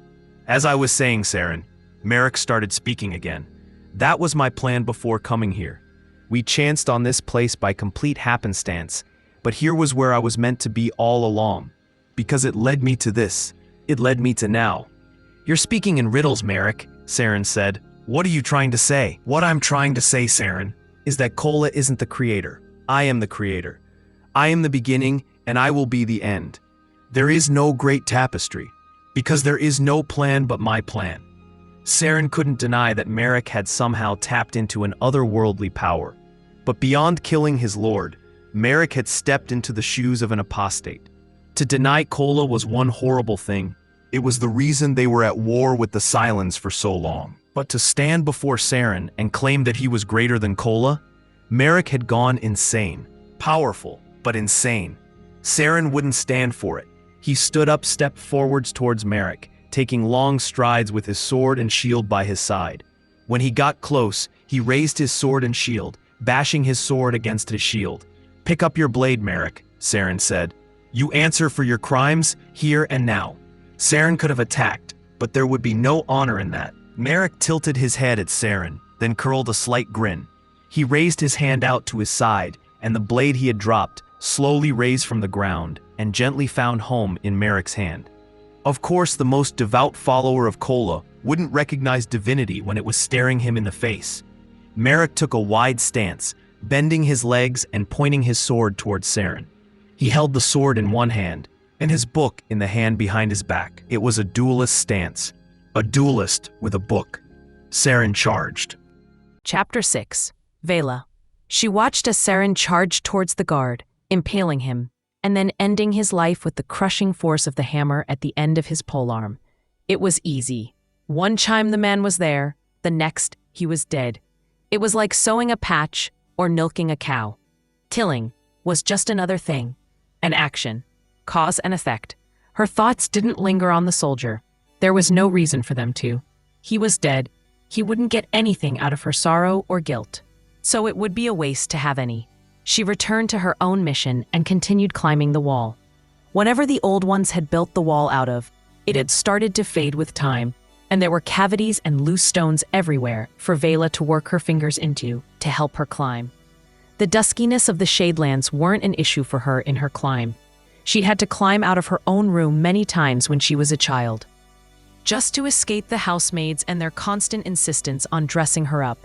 It was easier climbing up this old ruined tower than it was climbing out of her window. Stones were easier to grip than fine sanded wood. Thud. The walls began to shake and her foot slipped off. She tightened the grip in her hand and managed to hang on until the shaking of the walls stopped. What in darkness is going on in there? Veyla made quick work of the wall and pushed herself through a window. Quickly looking around to take in her surroundings, there were no enemies, a few torches, a few doors, and a large arch towards the central chamber. She dashed towards the central chamber to see if she would be able to see the children inside.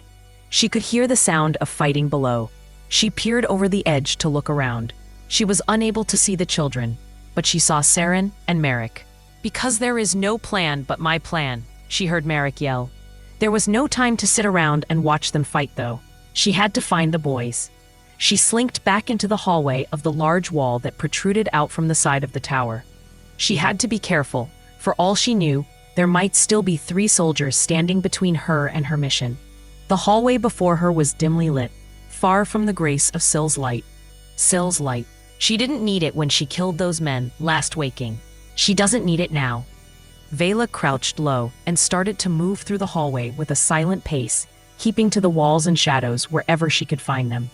The burning candles smelled of cheap wax and damp cloth as she extinguished their flames when she was close enough.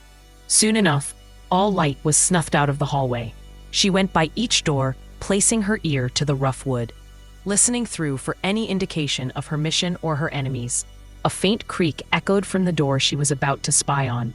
Veyla froze, catching her outwards breath in her lungs as she stepped into the wall, making herself as flat as possible against the cold stone. The door swung open slowly with a loud whine as a man walked out into the hallway. "I'm telling you, Merrick is absolutely crazy," the man said. He walked over to one of the windows and started undoing his belt. He let out a sigh of relief as he started to pee out of the window. "Can't Sunyun asking him to stop playing around with that rock while we're trying to sleep?" "Why don't you tell him?" a voice from inside the room responded. Veyla took her dagger out of its sheath and prepared to attack. Her path forward was clear. Does this man deserve to die? It doesn't matter. He's an obstacle in the way of her mission. "I'm not crazy," the soldier peeing responded. "Listen, the only reason I'm still here is because I'm really sure he'd track us down with his new weave powers or some crazy shit." "Weave powers?" The man inside laughed. "Have you seen him sleep yet?" "Nope, neither have I. But at all since we got here, he hasn't slept." The man's arm started to shake. He was shaking the piss off. Veyla had to act now. It was her only change. She kicked off the wall and ran in the direction of the man. "It's like my mother always say." Veyla pushed the man in the back and he went tumbling out of the window screaming on his way down until the screaming stopped with a splat. The sound of his bones breaking and blood dispersing itself across the ground. "Hey, Jerub!" Veyla turned to the door. Next target. She strode into the dimly lit room to see a man sitting up in his bed, unarmored, unarmed, but still an enemy. "Who the threat are you?" he said, trying to get up quickly. Not quickly enough, though. Veyla advanced quickly upon him, stabbing him in the chest with her dagger. She milked the cow. She watched as his pained breaths and squinting eyes relaxed and glazed over. She killed. She killed. She milked the cow, turning to get a look at the rest of the room. Nothing was standing out. The boys weren't in her, but she's reduced the enemy count down to 1 now. She was good at it. Killing. Milking. What in the weave is going on in there? Her final enemy. Veyla walked back out into the hallway to see a man with a torch who had just relit some of the candles she'd meticulously extinguished just moments ago. He was fully armored with his sword drawn. This wouldn't be like her last 2 tasks. This one would involve an actual fight. But she'd fought before. She'd killed an armored man before. One thing she'd noticed upon reflection of her first fight was that his armor had made him slow. Slow to swing. Slow to move. Veyla had thought about her fight without pause their whole rest. She imagined herself in the same fight over and over again. She did so because she wanted to understand if she could have fought better. She saw her erratic swings and thrusts, completely throwing her training out of the window the second she got into a real fight. She couldn't let that happen again. She saw how she jumped into a rock, hurting her shoulder, and how she pushed the man to the ground. And the sound of the life leaving his body as his warm blood ran down her hands. No, she didn't think about that. That was useless information. She only thought about what was useful to her, what could help her improve. There was no time for sympathy in times of war. If she was too sympathetic, she wouldn't have been able to push that man out of the window, or murder that man in his bed. She didn't murder him, she killed him. Because he was an enemy. You kill enemies. The soldier in front of her placed down his torch and gripped his sword with his second hand, holding it in front of his body in a defensive stance. Veyla slipped her sandals off, placing her feet on the cold stone floor. The hallway was flat enough to fight on barefoot, and it would give her more mobility. She raised her dagger and loosened her knees. She needed to remember her training. The soldier stepped towards Veyla. She watched his movements, looked for movements in his arms, watched which way he was pointing his toes. Where were his eyes looking? How would he try to strike at her? Should she strike first? He continued forward. He wasn't thinking like Veyla. He was just attacking. This wasn't a game of wits, he was fast. The man lunged his sword at Veyla. She knocked it to the side with her dagger and stabbed back at the soldier who recoiled backwards. They stood there locked in combat, repeating those same movements: stab, deflect, counter, recoil.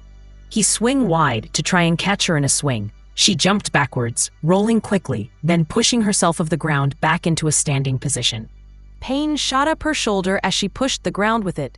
Was this going to get in the way? Darkness. The man continued the advance, swinging at Veyla as she stepped backwards with each slash from his blade. Left, right, stab. Left, right, stab. She was running out of hallway to retreat down. The man was disciplined. His sword skill, his attacks, were uniform. What about her training? How was she supposed to counter against this? Did her brother teach her anything about facing a disciplined soldier? What moves could she use? She felt her back hit the wall as she'd finally run out of options. There wasn't any time for plans, for training. She had to attack. She had to kill. Veyla screamed as she kicked off the wall and launched herself at the soldier, with her dagger held tight. It was a wild scream. The scream of an animal, like a bear or a lion. It took all of the air out of Veyla's lungs as she'd screamed. She crashed into the man, them both tumbling over, but Veyla had been in this position before. After falling with the man, she rolled over his body and stood back up, turning around to finish him off. But he also rolled with her, into her, and knocked her over a second time. In the midst of the scuffle, the torch had been kicked around and it had started to burn one of the ornate chairs along the walls in the hallway. They both got off the ground and Veyla charged at him again, screaming again. She swung her dagger at his throat and missed by a hair. He swung his sword, but she was too close, and instead, he punched Veyla. The punch was hard and the man's metal gloves had cut open her cheek. She saw white, and then the world returned to her. She could feel the man's hand wrapped up in the collar of her robes. She snapped back to her senses to see the hilt of the man's sword coming towards her again. She felt the cracking of her nose as the hilt made contact. Blood started running heavily from her nostrils and into her mouth. She coughed the blood up, and the man threw her into the wall. Pain again shot up from her shoulder, and she dropped to the ground. This man was a trained soldier. Veyla screamed again. She wasn't sure why she was screaming. Was it because she was in pain? Or because she was angry or scared? It didn't matter. She screamed and started slashing at his ankles as he stepped closer, her blade reflecting of his metal shin pads.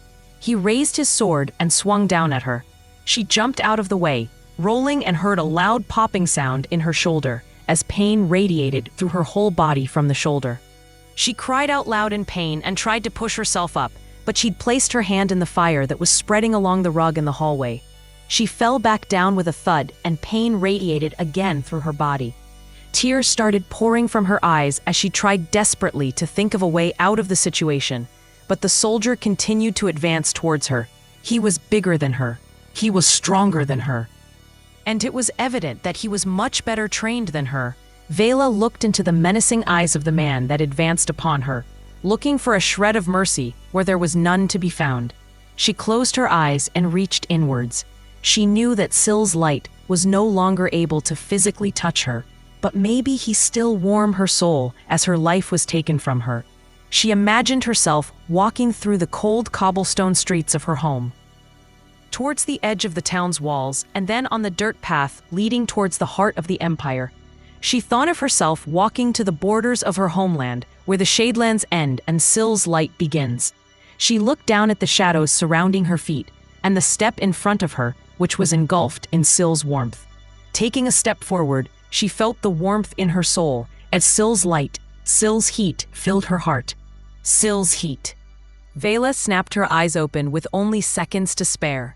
The idea had only just come to her. Everyone feared Syl, bringer of the Everlight and the heat and the magma. People were afraid of fire. Veyla would become one with the fire and embrace the physical essence of Syl. She reached down and grabbed hold of the rug, flames burning her hands as she tightened her grip. A pungent odor of her burning arm and its hair permeated around her as she stood up and let out a feral scream. The soldier recoiled at the sight of her, standing in front of him with a burning rug, fire starting to spread to her robes. She charged at him, and he tried to step away from her, but he slipped on her sandals, which had been left in the middle of the room. He tried to regain his balance, but Veyla tackled him to the ground while holding the burning rug over the top of the both of them. It was an odd sensation. She could feel the pain all throughout her body, but something pushed her forward as she enveloped them both in the burning rug. The soldier kicked and screamed, trying to break free, Veyla holding him down with fire. She wasn't sure how it happened, but she was kicked out of the burning rug, rolling along the ground, and felt the fire upon her skin, and she quickly ripped her robes off, tossing the burning fabric to the side, and she returned her attention to the man, who was still burning inside the rug, struggling to try and find a way out. He'd managed to get himself stuck and twisted up. He was screaming a guttural scream as the fire began to rage. She watched as the flames engulfed him, as he struggled, as he screamed. It didn't last long. Soon the movement stopped, and the screaming stopped, and all that was left was a burning rug with a lump in the middle. She watched it burn for longer than she should have. She would have continued watching it burn if she hadn't heard voices from one of the rooms. "Hey, are you here to save us? We're in here." Veyla turned her head slowly to the door. That's right, she was here on a mission. She had to rescue her cousins. Stepping away from the fire, she felt the cold air of the Shadelands once again hit her skin, searing pain in her shoulder and burnt body. In only her tunic and tights, she stumbled her way through the door, her mission on front of her. There were 3 boys, chained up to a wall. "Cousin Veyla." She smiled. "You boys up to no good?" Her eyes rolled back and she saw the underneath of her eyelids as she collapsed to the ground in a heap. Chapter 7. Saren. There was a charge in the air, a tingling, crackling, like what you'd feel right before lightning strikes nearby. Rocks and stones levitated all around Saren as he charged towards Merrick. Saren had had enough of the blasphemy against Kola. Saving the children was secondary to Saren, and it had been since the moment Merrick started talking about being a thread weaver. Saren blocked some of the rocks that were shot towards him with his shield, and a few more got through but doing no real damage. He thrust out towards Merrick, who stepped to the side and tricked Saren, falling into a roll and standing back up to face Merrick, rage filling every fiber of his body. Merrick swung his sword at Saren with an elegance he'd expect of a noble duelist. The strikes were weak, but they were fast. Saren blocked them all with his shield, but it was breaking with every strike, and Saren couldn't find a moment to swing back at him. He heard a fluttering behind him, like a million wings. He had no choice but to shift his focus for a chime, if only to see that there was no danger. But there was. Hundreds of books were flailing about in the air before being unleashed on him like a torrent. He shifted his attention back towards Merrick, who had a curt grin on his face, and continued striking against Saren, breaking his shield completely. Saren went to swing at Merrick but felt the force of the 100 books crash into the back of his armor. Saren was lifted off his feet and forced forwards, taking a cut from Merrick's blade as he fell to the ground. He quickly rolled over to see Merrick standing above him with his blade pointing at Saren. His eyes frowning in frustration as he turned his attention to his book, studying it closely and shaking his head. He stepped away from Saren and resumed his duelist stance. "Get up, Saren," he spat with a vicious sharpness. "Don't disappoint me. Give me a real fight." Saren pulled himself to his feet, brushing away the books that had buried him on the ground. The way Merrick fought was on a level that Saren had never seen before. "We've got me." Merrick stood there. His original grin had turned into a frown of disappointment as Saren got ready to strike again, with no shield. He would need to be more intentional with his movements, and he needed to watch out for all of the things in the room that Merrick could move with his mind. How would Saren deal with this power? Merrick was able to move books, rocks and stones, and with a great amount of effort earlier, he was able to move the large boulder that sat beside them. There was a limit to his power, but books and rocks and stones were enough to cause damage. Saren's hand tightly gripped the handle of his sword, looking for an opening, watching Merrick's stance. Saren thrust his sword towards Merrick, who knocked the blade off course with his own, and swung backhanded at Saren, who just barely pulled back to see the air ripple in front of his face. Merrick had the upper hand, though, and swung down on Saren. Saren raised his blade to take the hit as the sound of metal clashing echoed through the halls. They exchanged more blows, blocking and swinging at each other. Merrick's concentration morphed into a grin as he looked Saren in the eyes. He was doing something. Sharp, sudden pain started to smack Saren across the face as Merrick had started throwing more stones at him with his powers. He jumped back from the fight, but Merrick continued pounding him with stones. The force was unrelenting. Saren ran to the side and ducked behind a pillar to try and escape the flying stones being thrown at him. The weight of his chest plate eased as he pushed his back against the pillar. He could feel the warm sensation of his blood running down his face from where the stones had broken his skin. And now you show your true color, Saren. You have always been nothing but a persistent coward. Saren didn't respond. How could he, as he grasped at his chest plate trying to catch his breath? If he could just stay for a moment and think of a plan. Thread, guide me. What am I supposed to do? How else does a career soldier who is always on the front lines survive for as long as you have? I've read your thread, Saren. I read it the moment you entered into this chamber. You speak nonsense, Merrick. Saren shouted from behind the pillar. You're no thread seer, nor are you a thread weaver as you claim. That honor is for Kola and Kola alone. Believe what you will, it doesn't change the fact that you're a coward. Someone who always lets his fellow soldiers charge ahead of him, to get cut down, only engaging in combat when he is able to save himself. Saren stepped out from behind the pillar and raised his sword up in front of him, scowling towards Merrick, his eye twitching and chest laboring to draw in breath. I'm no coward, Merrick. It's you who deserted your post in the middle of battle. We're the same, Saren. We are not the same. The only difference is that I accept that I did what I had to so I could save my own skin. You, however, push all of your guilt, sadness, anger, and even your happiness upon your creator.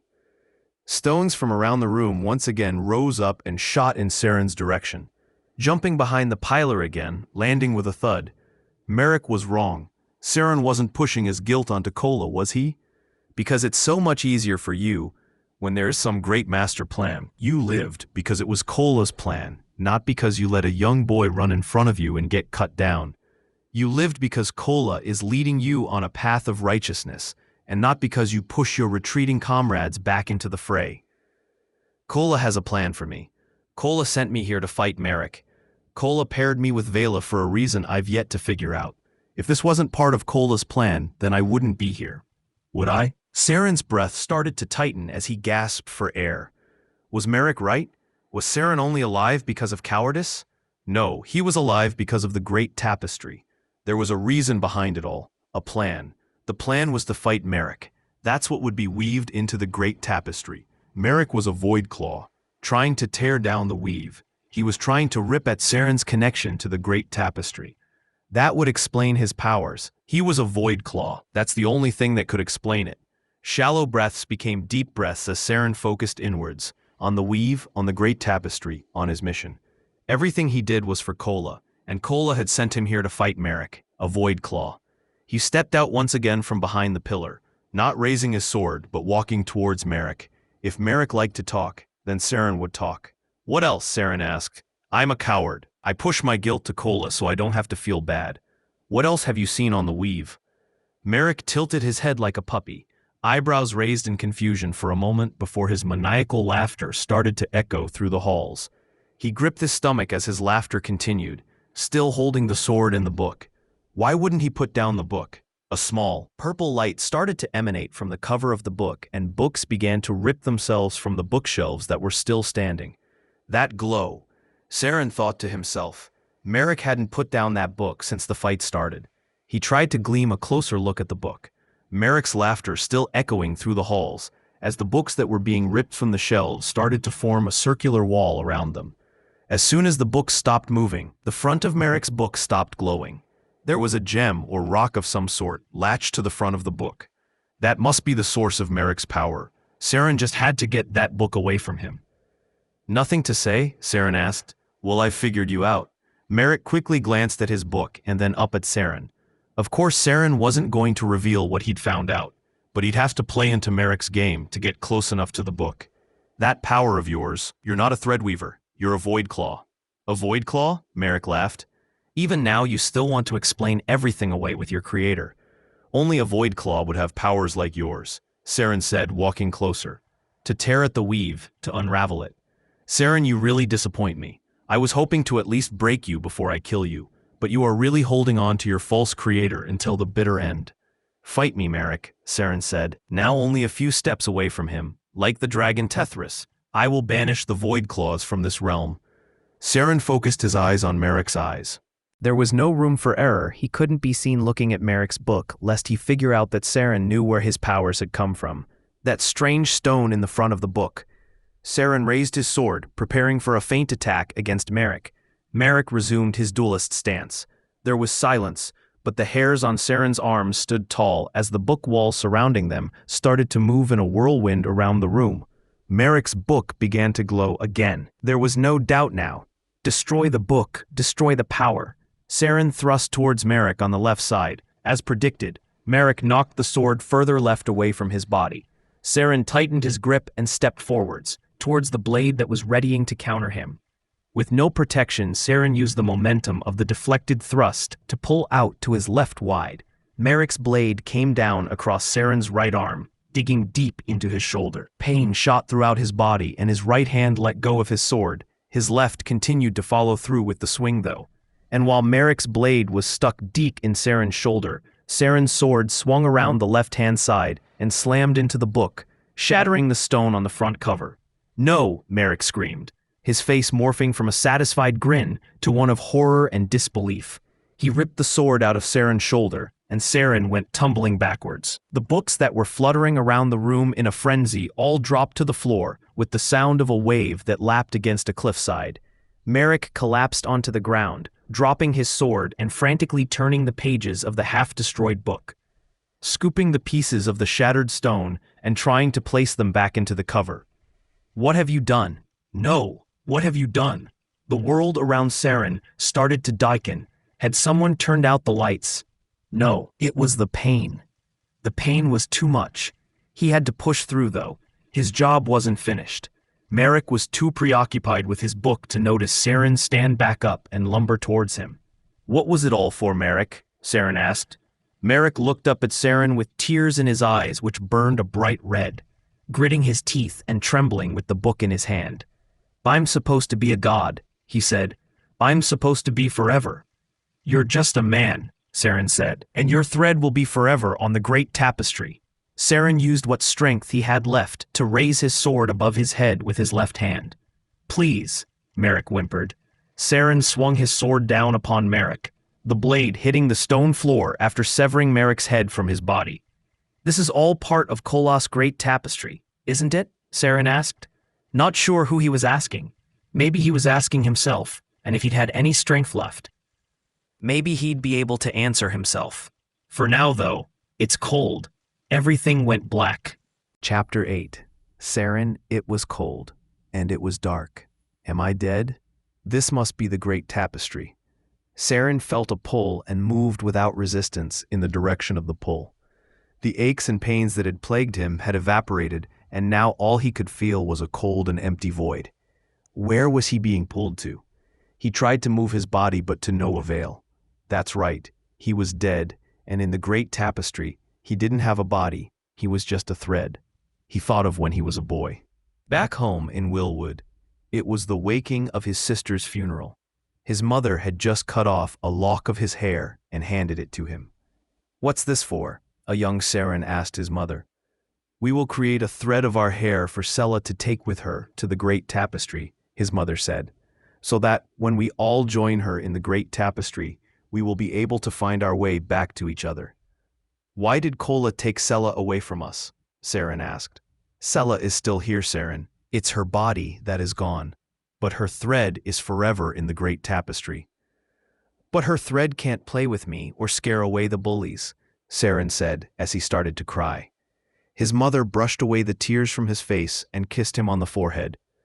Don't cry, Saren. You need to become a man, and men don't cry. You will need to fight the bullies away yourself now. Saren couldn't understand back then why Kola had taken his sister, or what the great tapestry was, or why it even mattered so much. All he knew was that his sister was gone, so if Kola took her, he must have had a reason. Kola wouldn't have left him all alone for no reason. Saren walked through his memories. How was he walking through his memories? Was he reading the great tapestry like a threadseer? Oh, that one. That was when the Kolanite preacher traveled to the town. The heretics have occupied Heaven's March and are continuing to advance into our lands. The preacher yelled to a small crowd of eager parishioners. From his crate in the town square, his voice boomed out in all directions. These threadless bastards slaughtered our people as they marched through our land.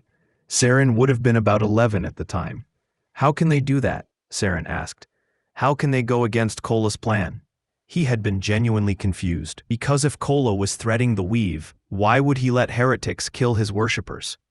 The Sylen are void claws. A young Saren gasped at the word. Looking back on the memory, Saren laughed to himself. The Sylen aren't void claws. They are just people who believe in a heretical god. Still, Saren at the time was convinced that the enemies of Kola were void claws. He had worked hard, in the early waking on his parents' farmlands, then mid-waking, helping the lumber mill, moving wood to the Fletchers and arrows to the requisition. Anything he could to help the war effort against the Sylens. Then later that year, news had come through the village. They had been victorious. The city of Heaven's March was now under the control of the Holy Kolan Empire once again. Saren was elated. His father even let him have some beer as the soldiers returned home and celebrated in the tavern. It was no surprise that he joined the Imperial Army a few years later. The Baron wasn't too eager to say yes to his request, but the Duke was visiting on the day of his request, and the Duke had been pressured by the Emperor to increase his number of professional levies, so the request was granted. It was all to serve Kola, because the enemies of Kola were trying to tear away the thread of the great tapestry, and if they had torn away at that thread, then he would never see his sister again. Though his initial motivation had been long lost to his memories. His reason for moving forward was his devotion to Kola. For whatever reason he had that devotion. Why am I seeing all of this? Thread guide me. Myrick was right though. Saren had been a coward. He had charged into enemy lines many times before, but it was always with men in front of him. He would swing his polearm over the man in front and attack at the enemy. The rare occasion that Saren was right in the front line, he'd never swung his polearm or sword. He'd gripped his shield with all his strength, as if he were holding down his own thread from being severed. He couldn't cry because men don't cry, so he would yell and scream. Men he fought beside had been killed, cut down, returned to the great tapestry, but not Saren. He had never been cut down. Better them than me, he would think, about his own friends and comrades. That's why he had never been promoted. All of his officers were able to see it. Saren was perfect at his sword drills and his sparing, and he was no stranger to killing. But when the battle called for bravery, Saren hid behind men. And when there were no men to hide behind, he hid behind his shield. When you have a soldier that always survives a battle, when their comrades are always dying, it's not because that's a skilled soldier like Saren had deluded himself into thinking. It was because he was a coward. Because he hid. Because he played dead. That's right, when he had fallen off the roof in Heaven's March, and the silent soldier came upon him. He kept his eyes shut, hoping she would think he was dead. Then he fell asleep. In the middle of the battle he had fallen asleep. He'd watched all of his friends die, and then after falling off a building, he'd fallen asleep. Saren watched as the memories from the great tapestry faded off into the void, and he was once again surrounded by a cold darkness, and an ache in his arm. He wished he wasn't dead. He wished he had the chance to change, the chance to redeem himself and show just how brave he could be. Though now he would be written into the great tapestry as a coward. The void started to warm up and smell of smoke. The ache in his shoulder started to grind against him. He took a deep breath. His eyes snapped open and he let out a pain scream as pain rippled from his shoulder through his body. "Don't sit up, you oaf," a voice said. Saren looked around to see that he was in a ruined tower next to a campfire. 3 young boys sat around the fire, warming their hands as they watched him with curiosity. Veyla kneeled down in front of him, wearing barely any clothing. He looked up her body to see red scarring starting from her hand that reached up her arm and across one side of her face.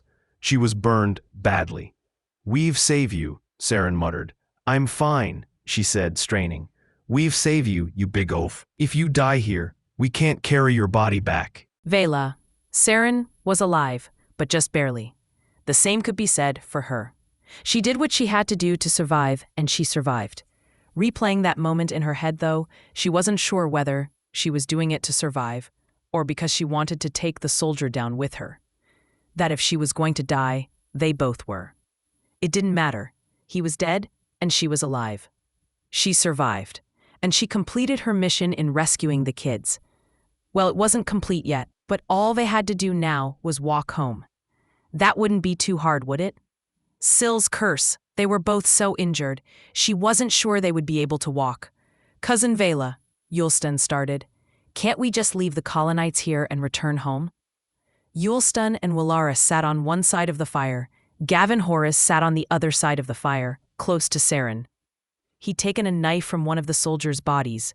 Veyla thought he would have used it to attack her, but when he learned about Saren, he sat by him, guarding his half-dead body with the measly knife. Yulstan was the oldest of the two boys. He was 14 and Willaris was 11. Veyla had protested to Velaeus about having Willaris on the battlefield, but he assured her that he would be safe and away from the fighting. Gavin was 12. It was the only information Veyla was able to get out of him before he went mute on everyone. "Yulstan, we're in a truce with them. Leaving them here would break the truce," Veyla said. Willaris inched closer to his Yulstan, who wrapped his arm around him. The two boys were never this close back home. The last few wakings must have traumatized them, the poor boys. That being said, Veyla knew that her mind wasn't the same after the last few days. But she had to compartmentalize that. She couldn't afford to break down in front of the boys. They needed her strength. "Why do we have a truce?" Yulstan asked. "Why can't we just crush them?" "Because," Veyla said, "everyone's dead. The battle was horrible. Neither army can fight right now, so a truce is in everyone's best interest. But they attacked us." "Yulstan," Veyla said sharply, "just give us some time to rest. I can answer your questions, but can you not see the state we're in?" The burns on Veyla's body were the first thing she noticed when she had woken up from her earlier collapse. It was the pain that had returned her to the land of the living. It radiated through her body like the echo from a gong. Whenever she touched the melted skin on her arms or face, it would send shockwaves through her body. One arm burned, and her other arm in pain whenever she moved it. She'd had to direct the boys on how to sew the wound in Saren's arm shut, as much as the protested about helping the enemy. Saren wasn't an enemy. He was just a lumbering fool who had good intentions. Saren's head turned to face her, his eyes looking her up and down. "You enjoy what you're looking at, old man?" Veyla asked. "Those burns," he said flatly. "You need to put something on them." Gavin shifted uncomfortably, looking over to Veyla and then looking back down at the ground. "Did you need something, my lord?" Saren asked. Gavin gave him a weak smile and then looked at Veyla again, before back to the ground. "It's just that I saw," he stuttered. "I saw some aloe plants outside the tea tower as they were bringing us here." "Aloe plants?" Veyla asked. Gavin looked back at Saren, who gave him a nod. Gavin was answering Veyla, but looking at Saren. "Sir, it's just that aloe is supposed to be good for burns." "I wouldn't trust him, cousin," Yulstan said. "He's probably trying to poison you." Gavin shifted uncomfortably, looking around for a place to look without having to look at someone. Willaris gripped more tightly to his brother's shirt and Saren strained and pushed off the ground to sit himself up, against Veyla's earlier protests. "I'm telling the truth," Gavin said meekly. Veyla remembered reading something about a treatment for burns, but she couldn't remember the exact plant, though the chances of this child trying to poison her were slim. "Saren," she asked, "are you telling the truth, boy?" he asked sternly with pained breaths. "I am," he said, talking to Saren. "Our healer used to grow some in our gardens. We're at truce with these people, so you speak this on your honor for House Horace." "I swear by my father." Saren nodded at Veyla, and she felt as though she could trust him. She pulled herself off the ground. Gavin looked away to avoid Veyla's gaze. He was scared of her. She didn't know how to feel about that. Should she feel good that an enemy was scared of her? Should she feel bad? Guilty? Veyla had spent her whole life before now in Venari. Sure, she was a princess, but you couldn't throw a rock in the Princedoms without hitting royalty. She was used to the ragtag of the streets. She would sneak out of the great house and dirty up her hair and play with the other kids in the streets. She'd gotten into a few fights in her time, and lost most of them. When Veyla found her bruised one day, he had spent the afternoon teaching her how to fight, throw a punch, kick a man in his fruit. That was how Veyla won her first fight. A boy had pushed her over, so she launched her foot up between his legs and dropped him to the ground. That boy feared her from then on, always flinching his hands low in defense whenever she made a sudden movement. She thought she would enjoy winning a fight, but when she had kicked him, he cried. She didn't like seeing him cry. It made her feel like she had lost the fight, not won it. Gavin trembled as Veyla stepped towards him, barely able to keep herself stable. They would need to rest for a while longer, but she would need his help in finding the plant. "Look at me, boy," she said. "Veyla," Saren croaked. "He is a lord." "Your lord, not mine." Gavin tried to look at her but flinched his face away when he was barely looking at her. "Do I scare you?" It's your face," Gavin stuttered. "It's scary." Veyla sighed. He wasn't scared of her because she was a killer. Because she pushed a man out of a window, or burned another one alive. He wasn't scared because she was a ruthless human weapon. It wasn't because her robes were burned to a crisp and her undergarments stained with blood. It was because of her face. Because she was burned and looked like a sleep fright. "Gavin, I'd really appreciate it if you could come outside with me and help me find this aloe plant," she said. Yulston spat on the ground. "Let me come and guard you, cousin." "I don't trust that Kolanite." "Yulston, I need you to stay here and keep an eye on your brother," Veyla said. "I'll be fine," Valaris eeped out. "No, I'll stay and protect you," Yulston said. It was no shock to Veyla how quickly Yulston would change his mind about it. His brother had always been his top priority. Whenever someone would make fun of his brother, Yulston would always be there to beat them down, even if they were quite a few winters younger than him. After another affirming nod from Saren, Gavin reluctantly stood up but kept his eyes away from her. They began to walk out, but a small bit of Veyla slipped out. The old Veyla.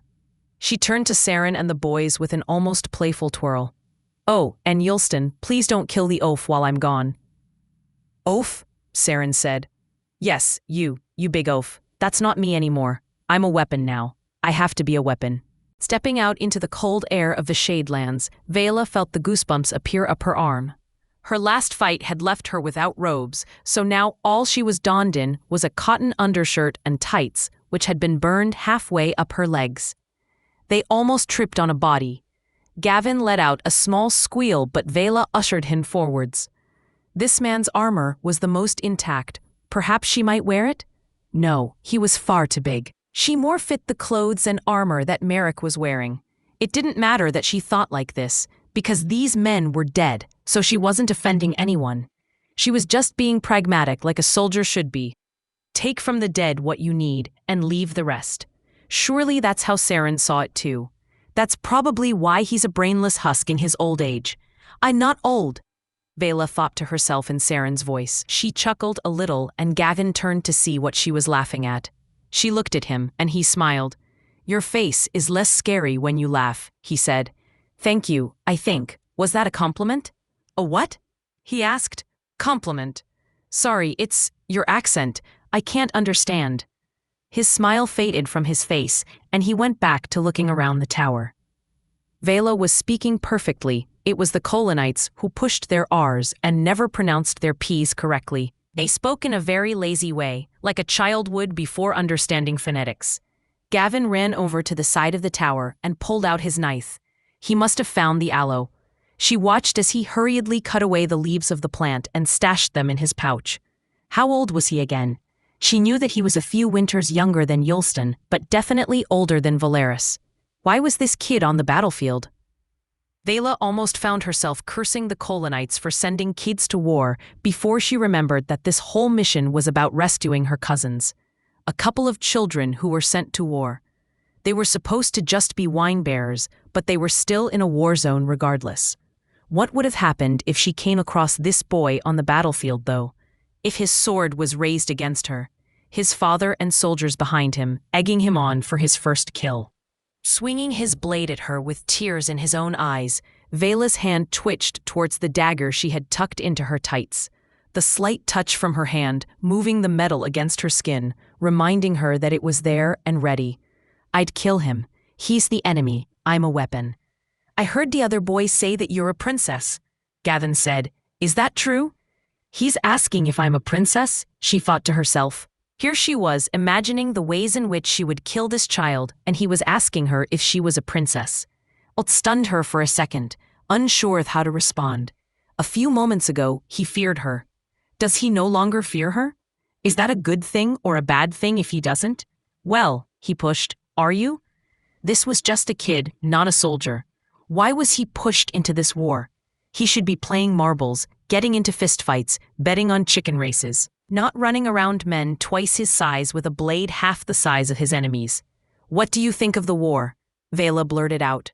Darkness. Gavin said, squinting an eye and looking to the left. I mean, my father told me that Heaven's March is Kolanite land, and that we're fighting to take it back. Veyla shrugged. You know, that's exactly what my father told me, but in reverse. He said that Heaven's March is Sylen land, and we need to fight to protect it. Gavin tilted his head slightly. So whose land is it? That was a good question. A question that Veyla had long ago discovered the answer to, but the answer was more upsetting than the simple binary of fighting for what belonged to one's nation. I believe that Heaven's March belongs to the people of Heaven's March. So then why are we all fighting over it if it doesn't belong to any of us? Gavin asked, with one hand extended, offering her the cuttings of aloe. You just rub it in. She took the cuttings and started rubbing the juices from the plant along the side of her face, wincing as she moved the plant along the burns. I think, Veyla started, we're all scared. The Kolanites want it because they don't want the Sylens to have it, and the Sylens have it because they don't want the Kolanites to have it. It was what she'd witnessed during her short time in Heaven's March. She was only supposed to be there for a short visit, delivering a message from her father on her way to study in the prime princedom city Corselis. She'd managed to unseal the letter and seal it back up perfectly. The message was nothing of import.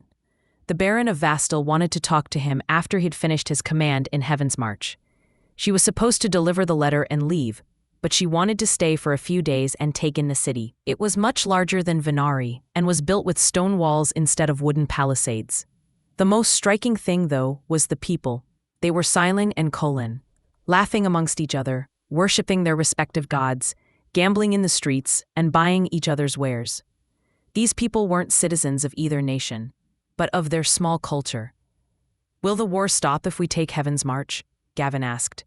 No, Veyla said, because if the Empire takes Heaven's March, then the Sylen Princedoms will regroup and attack the city again. I don't think this war will end until no one controls Heaven's March. So why can't we do that then? As the new lord of your house, will you tell your emperor to stop fighting in Heaven's March? Gavin bit his lip, curling it as she mentioned his new station. Veyla studied him, looking him up and down, waiting for him to respond to her. But he turned back towards the door. He whipped his face with his sleeve before walking back inside. Veyla stayed behind, looking blankly ahead. Of course, this child wouldn't approach his emperor to stop the war. Veyla couldn't even imagine herself making an appeal to the princes to stop the war. Was it really so hopeless then? Two sides fighting each other until the end of time? Why was it so hard to just let people farm and mold metal and drink wine? Why would Syl create something like this, constantly staring down at everyone fighting over whose god is real and whose isn't? She felt a shiver run through her body. She tried to fold her arms for warmth, but recoiled when she accidentally brushed against her burns. She let out a deep breath and walked back inside the tower. Chapter 10. Saren. How many wakings had they stayed in this tower? They faded into each other, as Saren wasn't able to keep alert for any more than a few chimes at a time. Though without a clock, they weren't even sure of the time between each chime. The wound on Saren's arm hurt more as time went forward. Though the children had sewn it up while he was knocked out, the wound continued to seep blood and sometimes a white mucus, the skin around it blemishing into a dark purple that spread much farther along his body than the area he was stabbed. Whenever he'd tried to move it, pain would radiate through his neck and send him writhing back down on the cold stone floor. He could sense it by looking at their faces whenever they were awake, the annoyed gaze whenever he moaned in pain, or the shifting of their own body whenever Saren would move. It was written all over their faces. Even Veyla looked at him the same way. They were waiting for him. It was a luxury he didn't deserve, as he'd never given any of his fallen comrades the same luxury. Veyla was probably planning on a way to leave him there, on the stone, next time he let sleep take him. Saren had already thought himself dead, but something kept him tethered to the mortal realm. He didn't dare explain it away to Kola's will. That would be the cowardice talking. He wasn't a coward anymore, so he should be able to bear a bit of pain. Scrunching his face, he forced himself to his feet, stumbling a bit, but managing to keep his balance. "Weave guide me." Lord Horus held his hands in front of him, ready to catch Saren if he fell. Not that this 10-winter boy would be able to hold Saren's weight. The other two boys, Yulstan and Valaris, as Veyla had referred to them, stood up also, patting their knees and stretching out. Veyla remained seated, almost waiting for Saren to fall over. Burns raced out from her collar and up along her neck and the side of her face to just below her ear. The burns were covered up in a thick, gooey liquid from the plants that Lord Horus had collected for her. She donned some Kolanite tunics that she'd found amongst the dead deserters' packs, all flowing and oversized for her small stature. "You going to be able to keep standing?" she asked. Saren saw it in her eyes, a glassed-over gaze that he'd only saw in two types of people. People who were dead, and people who were dead on the inside. She really was planning on leaving him there, wasn't she? "I'm manage," Saren said, gritting his teeth through the pain as it continued to radiate through his body. Everyone else started to get ready, putting on their cloaks and packs, dousing the fire and filing their way out of the tower. It was all so quick that Saren had barely realized it had happened, until they were all standing out in the dank shadelands, with the stench of the bog and cold winds biting at their noses and ears. There was a lot more talking as they marched out of the shadelands than when they had marched into them. Saren, for the most part, didn't partake in the conversations though. He was more preoccupied with staying upright. When they had passed their campsite from the waking before last, the bodies of the Kolanite deserters remained decaying in the mud. Veyla had made a joke about the bodies, and the two Sylen boys laughed. Lord Horus didn't, and neither did Saren. When had she picked up this trait of having little regard for the dead? Sure, she always joked, but since he had woken up in the tower, she had been colder. She was cold before they began their assault on the tower. But now she was mixing in jokes into that coldness. Their trek out of the forest was also taking double the time than when they had made their way into the shadelands. Veyla, who had always accused Saren of lumbering around, was now doing that herself, and Saren moving even slower with his wound, now making him succumb to nausea at different points through their journey, stopping them in their tracks for a chime while he recovered. "Did you know my father?" Lord Horus asked. Saren went to shake his head, but stopped himself. He tried to answer a question like that earlier in the waking, and his neck felt like it had been detached from his body. "I was stationed with Count Ulrich's bannermen," he said. "When you join the Imperial Army, they try to keep you in your home county, fighting under your own count." "So, you live in the Sylite lands?" he asked. "Yup, I'm from Willwood," Saren said. "The twilight is about a 2-waking walk from where I was born." "When I was a kid, I used to think that the sky was orange," Lord Horus said. "You are a kid," Yulstan retorted from further ahead. "And besides, everyone knows that the sky is blue. Are you stupid?" "Yeah, the sky is blue," Valaris parroted. Lord Horus scrunched up his face and the uninvited intrusion on their conversation. Veyla spoke up. "You know, Yulstan, when I was really young, I thought the sky was dark gray." "Dark gray?" Valaris asked. "Yep, then my father took me on a trip to Vastil, and I then learned the sky was orange." "But the sky isn't orange," Yulstan said. "It's blue, it's only orange in the twilight." "Well then, a few years ago I came to visit you two, when you were born, Valaris." "When I was born?" "Yep, I was asleep in the boat when we were approaching the walls of Syl's Kiss. My father woke me up and I opened my eyes to a clear blue sky." "Wait," Valaris said, speaking up. "Then what color is the sky really?" "Gavi said it was orange. Cousin Veyla said it was dark gray, but me, Yulstan, and the scary man are saying it's blue." Saren grunted at being called a scary man, but the question was a poignant one. What color was the sky? He was sure that Veyla would have an answer to the question, but she remained silent, continuing to trudge through the sinking soil. "I think," Lord Horus started, "that the sky doesn't have one color. I think that the sky is all of the colors. It just depends on how far away from Syl you are. The closer you are to Syl, you get a bright blue sky. But as you get further away, the sky turns orange, then dark gray, and my father told me that in the Winterlands, the sky is black. Yulstan spat on the ground at the feet of Lord Horus. Saren almost instinctively drew his blade on the child, but stopped himself, letting the confrontation take place. Lord Horus was too timid, and could only be fixed if he was allowed to fight his own battles, so Saren relaxed and let it happen. For a Kolanite, you sure are putting a lot of emphasis on the role that Syl plays in your life. How can you shy away from Syl worship? Lord Horus recoiled backwards when Yulstan spit, and looked up at Saren with beady eyes, almost tearing, but all Saren gave him was an approving nod. So, Lord Horus did turn around and confront the Sylen boy. Just because Syl gives us the Everlight, doesn't mean that Syl is a god. Kola was the one who wove Syl into being. Syl is just another part of the great tapestry. You talk of Syl as if Syl's heat is woven into a flimsy piece of fabric in a magical land, Yulstan said, narrowing his eyes at the boy. Saren would have let the argument continue. It was good for the young lord's growth, but Veyla had other ideas. Drop it, Yulstan. If there is anything I've learned over the past few wakings, it's that there is no point trying to talk Syl to a Kolanite, she said. Besides, we've still got a fair hike before we reach Rorick. Save your energy. Luckily, the children needed to stop and rest for a bit. Saren wouldn't want to admit it, but he also didn't think he'd be able to continue keeping pace with everyone if they didn't rest. Lord Horus used the rest time to change the wraps on Saren's shoulder. The wound was worse than when they'd left. Lord Horus was squinting the entire time. He was swapping the wraps and talking without breathing through his nose. It must have looked more disgusting from his view than Saren trying to angle his neck to get a better view of it. Even Veyla, who was covered in burns, came to look at the wraps being changed.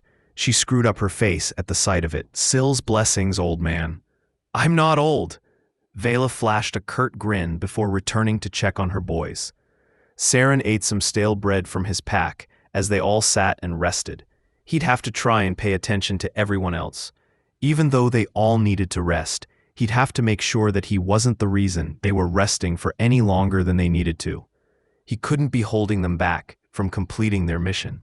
He lumbered away from the resting spot to a nearby tree and struggled to undo his belt so he could piss. He'd never really had to try and piss with one arm not working before. His fingers would barely respond when he wanted them to do anything that required precision, like undoing a belt buckle. He had to rely on his left hand for most of that work. As the stream rushed out of him, he allowed himself a moment of relief. Emptying his bladder was solving one of his many problems, too many to count. But at least this one was solved. He was only just finished redoing his belt when he heard the moist soil in front of him sink and bubble. Two beady yellow eyes stood 10 men away from him. He could barely make out the shape of the lone wolf stalking around their rest site. A low growl rumbled along the mossy ground. Saren had to protect the others. He had to take down this wolf before it attacked anyone. With right arm not working, he worked to silently remove his sword from its sheath with his left hand, and started inching his way forward. Rah, rah, rah, Veyla's voice sounded behind him. He didn't dare take his eyes off the wolf, but Veyla ran in front of him with her arms raised high above her head. Rah, rah, rah. The wolf stopped moving. Yulstan and Valaris also ran up to Veyla's side, all of them spreading out their arms and waving them about wildly, screaming at the top of their lungs towards the wolf. Lord Horus also rushed over, but stopped just short of the others, tilting his head. "What are you doing?" he asked. "If a wolf is alone," Yulstan said, "you make lots of noise and get it to run away." "Oh, okay," Lord Horus said. He jumped in front of the boys and Veyla and started to flail his arms about. "Da da da," he yelled. The wolf turned tail and took off deep into the forest and away from the group. Saren lowered his guard, not that it meant for much. He was hiding behind other people. "You scared it away, Gavi," Valaris said. "It only ran away when you jumped in front." Yulstan looked him up and down, and then pat Lord Horus on the shoulder. "It was all of us together. It wasn't just Gavin. But he wasn't useless, so there's that." Like me, Saren thought. Useless. He'd been ready to throw himself in front of the wolf and protect the group, but all he'd done is what he'd always done. Sit back and let everyone else take the risk. Useless was the correct word for him, now more so than ever with his useless arm and his useless instincts. He fumbled around with his fingers, trying to return his blade to its sheath. He couldn't even do that properly, missing the hole of his sheath multiple times before finally landing it. The others had started to pack up their packs and get ready to march again. They were always 3 steps ahead of him.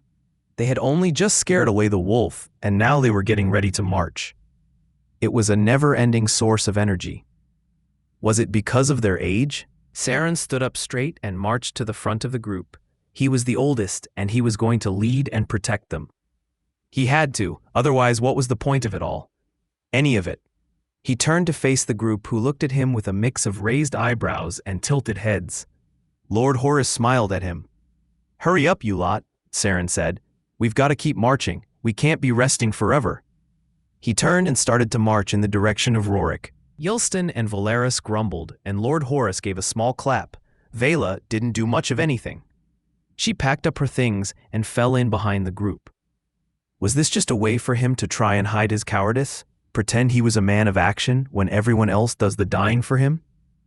Why does Kola insist on putting Saren in situations where he's a coward and absolutely useless? At least if he put himself first, he could be in front of any danger that presented itself to them. No wolf nor bandit would be able to attack the group without Saren cutting it down first. He had to prove to them all that he wasn't a coward, that he wasn't afraid to die. That he was driven purely by Kola and not cowardice. So he marched. It was something he knew how to do. You put one foot in front of the other, and you just keep doing that. The difference was being in front and not in the middle. Not hidden away in some nook where the danger might pass over you. I trust in the weave completely, Saren thought to himself. I throw myself at the mercy of Kola, and will fight and die by my thread. If my time comes, then it comes. Saren hadn't noticed how long they had been marching for. It wasn't until Veyla had run up to him. "Are you listening?" "Huh?" he asked. "I said the kids need to rest," Veyla said. "And I said it 3 times. "But Rorick is only a few chimes away," Saren said. "I'm not tired. We can keep going." "This isn't about you," Veyla said, gesturing to the children. They were lagging behind, barely able to put one foot in front of the other. Saren hadn't noticed. How was he supposed to keep them safe if he didn't even notice them? One could have been snatched by a wolf and he would have missed it. "We don't have to be friends, Saren," Veyla said. "But we've got to work together as it's a shared mission. We're resting here till the next waking." How was he so incompetent at this? He thought by taking the lead and scout position he'd be able to protect them, but he's just run them ragged. Are there really so many intricacies to keeping people safe? Is this why Saren was a coward? Because he was too stupid to understand how to protect people? "Sorry," Saren said, looking over to Lord Horus, who had his arm rested on a tree as he bent over to catch his breath. "It's okay, sir," Lord Horus said. "I'm not weak, I can handle it." Chapter 11, Veyla. The boys had fallen asleep as soon as their bedrolls were out. They'd found a small clearing of flat ground, flanked by a few large fallen petrified trees and a large shallow lake of still water. Smoke hung in the air around them as they burned the damp wood for warmth. Saren sat leaning up against a log, and Veyla stared into the flames of the fire. It was beautiful, the way the flames danced around chaotically, like there was no path for them to walk, no meeting for them to attend, or exam for them to pass. They just wicked in whatever direction they felt like moving, and not being content with their new location, they wicked again, on and on again until the fire was extinguished. Veyla allowed herself to get lost in the flames, flames which had nearly killed her. Now she was enthralled. The fire was warm, like a hug from her mother, like an embrace from the touch of Syl's light. She'd spent far too long away from Syl's light. She'd never too much cared for the church or for Syl outside of casual worship. Was Syl a god? Was Kola a god? Did it even matter? Now, though, after being away from Syl's light for so long, there was a void in her soul, a creeping darkness that was threatening to overpower her. "What are you going to do when you get back?" Veyla asked. Saren shifted around, groaning as he moved, but he crossed his legs and raised his working arm to the fire. He looked at his wound, making a funny face as he stretched to try and get a view, before looking back at the fire. "I don't know if I'm even going to survive, Veyla." "What a grump." "Okay then, let's say you die. Right here, right now. What is it you would have wanted to do when we get back? Is that something you think about? He asked. I think, she started. I think I'm going to go on a pilgrimage. Yeah, she thought. That would be the right thing to do. She spent so far away from the light that it was time for a counterbalance. She could go to Syl's kiss, but maybe this time she'd go farther. Winter was coming, so it would make sense for her to travel across the blazing plains and go to the Temple of Syl near the Everlight. She'd read about it, but never been herself. She'd never traveled much at all, only around her princedom and then to Heaven's March. She was supposed to go to Corsilis and study, but did she still want that? Did she ever want that? Was that just something she was doing to keep her father happy? A pilgrimage for Syl, I assume? Veyla nodded, and Saren let out an expected huff. They sat there in silence for a chime. The children tossed and turned in their bedrolls, and the wood cracked from the heat. Crickets were chirping somewhere in the distance. A consistent ring. I'm a coward, Saren said. His words hung in the air as Veyla took a moment to try and process them. Did he just call himself a coward? The self-righteous, battle-hardened grump of an old soldier. What are you talking about? Veyla asked. When I was fighting with Merrick, he said I was a coward. You're upset because a dead guy called you a coward? He was right, though. Veyla couldn't believe what she was hearing. Hold on, you need to step back a second, Saren. What is going on? Merrick was saying that he could see the threads, Saren said. That he saw my battles, and how I wasn't a hardened soldier, but a lucky coward. Why are you taking his word for it? Because he's right. I've done a lot of killing in my time. But I think my greatest sin is not how many I've killed, but how many I've let be killed. Veyla shook her head in disbelief. Was Saren's wound poisoning his mind? What happened to the turf guy, the man who stood tall and proclaimed that all was the will of the great thread, or whatever? So, you're a coward? She asked. A coward who marches into the shadows with his sworn enemy, fights against deserters, and rescues children from a man who claims he is a god. The story that Veyla knew, and the story that it sounded like Saren was telling himself, didn't match up. She pushed him to keep talking, and he reluctantly spoke again, and he was speaking more now than he had in the past. They'd had conversations, but this was raw. This was at the very core of Saren. Ever since I was a kid, I wanted to serve Kola, to fight against the Sylen Void Claws and protect the Great Tapestry. But in battle, I was never first in the vanguard. I avoided the vanguard. I've used my shield more than I've used my polearm or sword. I've watched so many men die in front of me, to the left and right. And? Veyla asked. Saren's face scrunched as she said that. And I'm a coward, that's and. I don't know if that's the wound talking or what. But you have the complete wrong idea of what a coward is if you think you are one, she said. You might be a big lumbering oaf, but you're not a coward. Sir Saren? Gavin's voice peeped up. I'm sorry if we've woken you, Lord, Saren said. You're not a coward, he said. You're the bravest man I know. He closed his eyes again and was fast back to sleep. Cute kid. Saren let out a large breath and closed his eyes too. I don't think I want to talk about this anymore, he said. You take first watch. Wake me up in a few chimes and you can sleep. Then it fell silent again. Nothing but the bubbling still water, crickets, cracking wood and flames. Beautiful flames, but deadly flames. That warmth is almost so good at a distance, but press your face into its embrace and you will melt. Veyla caressed the side of her face delicately with her fingertips, as there was still pain to the touch, even with the aloe. She'd killed a man with the flames, the fire. The warmth, the light. It bought hope and destruction. It bought both life and death. Was Syl that was also?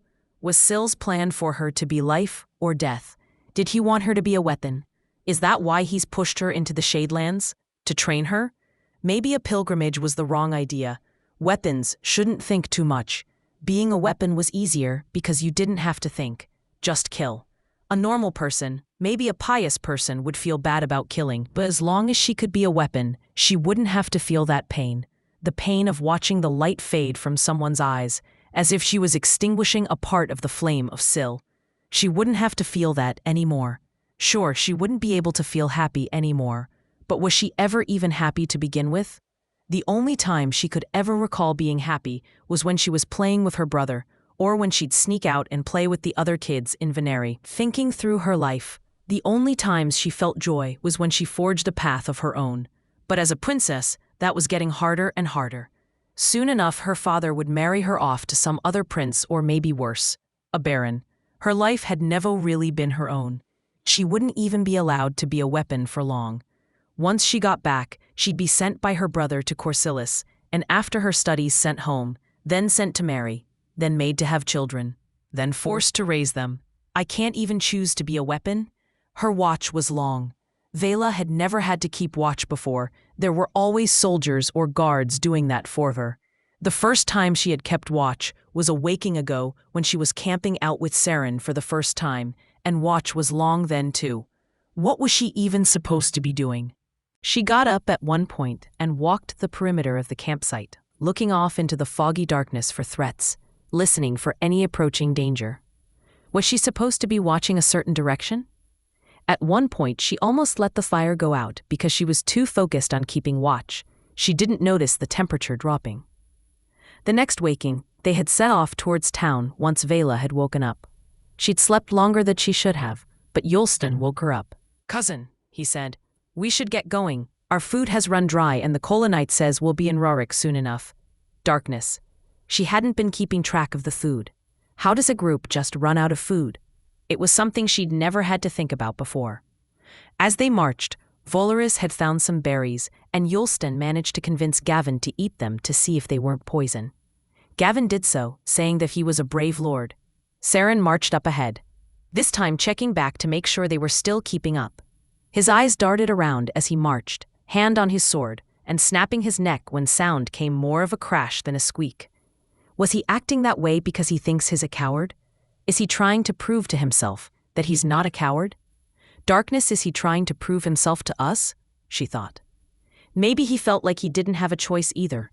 The Kolanites live their lives believing that everything is fate, part of the story woven into the great tapestry. Veyla thought of that often when she was young, and would lament if she had to live her life where she had no choice, where everything was decided by some great thread, a story already told. But that was how she was living her life, just in a different way. Is it any different if a strange god weaves her fate than if her father weaves it? Was there any difference in the deterministic outcome? Maybe she wasn't supposed to be a weapon or a pilgrim. Maybe this is what life really is. The flames, are they really free? Sure, they wick chaotically, but they are at the whim of the wind, who say to flick left or right. The whim of the rain, who decides when to extinguish the light. The whim of the human, who tells it to kill, warm, cook, die. It's not that she was thinking too much for a weapon. She was thinking too much. Just too much. Everyone else seemed to be able to go about their lives, being pulled in one direction or another, and still being able to smile despite their lack of choice. So maybe she just had to stop thinking. The sky shifted from a dark gray to a dark blue as they neared the edge of the forest. Wet, mushy ground faded into a stronger cohesion of grass and rock. The kids were happy to be stepping out of the forest, and the air was warmer and stank less too. Veyla looked down the hill where the harsh shadow of the shadelands came to an end, and a bright beam of light danced across the fields, illuminating the town of Rorick and stretching far down the river to the walls of Heaven's March that she could see in the distance. The grass and water no longer competed for space, but worked as a team, splitting and nurturing the land. They continued walking down the hill towards Rorick, the dark blue sky slowly giving way to streaks of orange. Veyla didn't want to stop thinking. She liked thinking, and she felt fulfilled when she was thinking. It was unfair that the world was pushing her and pulling her. Why did she have to go along with it? It's unfair. She didn't want to marry some prince. She didn't want to study in Corsilis. She didn't know what she wanted to do. Everyone stepped over the edge from the shadelands to the twilight, and Veyla stood still. Lingering on the precipice. She'd been in the dark for too long. Would Syl accept her again after all of the light she'd snuffed out? Would Syl finish the job and burn her to a crisp for her sins? The others noticed and stopped to wait for her. "What's wrong?" Gavin asked. Why was Veyla so scared to step back into the light? What was waiting for her that she couldn't face? Her brother, her father, the church, the Princedoms, the war, the death, the killing. But the air felt so warm. She looked up to see her party, standing in the silhouette, their faces filled with color and warmth. Shades of red. pink and orange that Veyla hadn't realized she was longing to see again. The sky was now a bright burst of whites, oranges, and violet as Syl started cresting over the mountain range behind her. Stepping out, the warmth of Syl hit her instantly, warming the back of her neck, a tingling feeling running up to her ears and down her chest. Even the burns on her face felt a relief when being welcomed by Syl into the light. One step. Two. Her whole body started to tingle as the heat began to take hold of her. It wasn't like the flames of a fire, killing flames, but the warmth of a hot soup after a cold winter's day. She'd grown up in the Shadelands, so why was it just now that leaving a different area of Shadelands, she suddenly felt so welcome? I don't know what I want, but I want the choice to decide that for myself. Tears started to well up in her eyes as she collapsed to the ground, grasping at the grass which was also warm from Syl's touch. Then she cried, loud, painful. It hurt, but it also felt good. I'm not going to live my life by anyone else's will anymore. I'm not doing any more killing.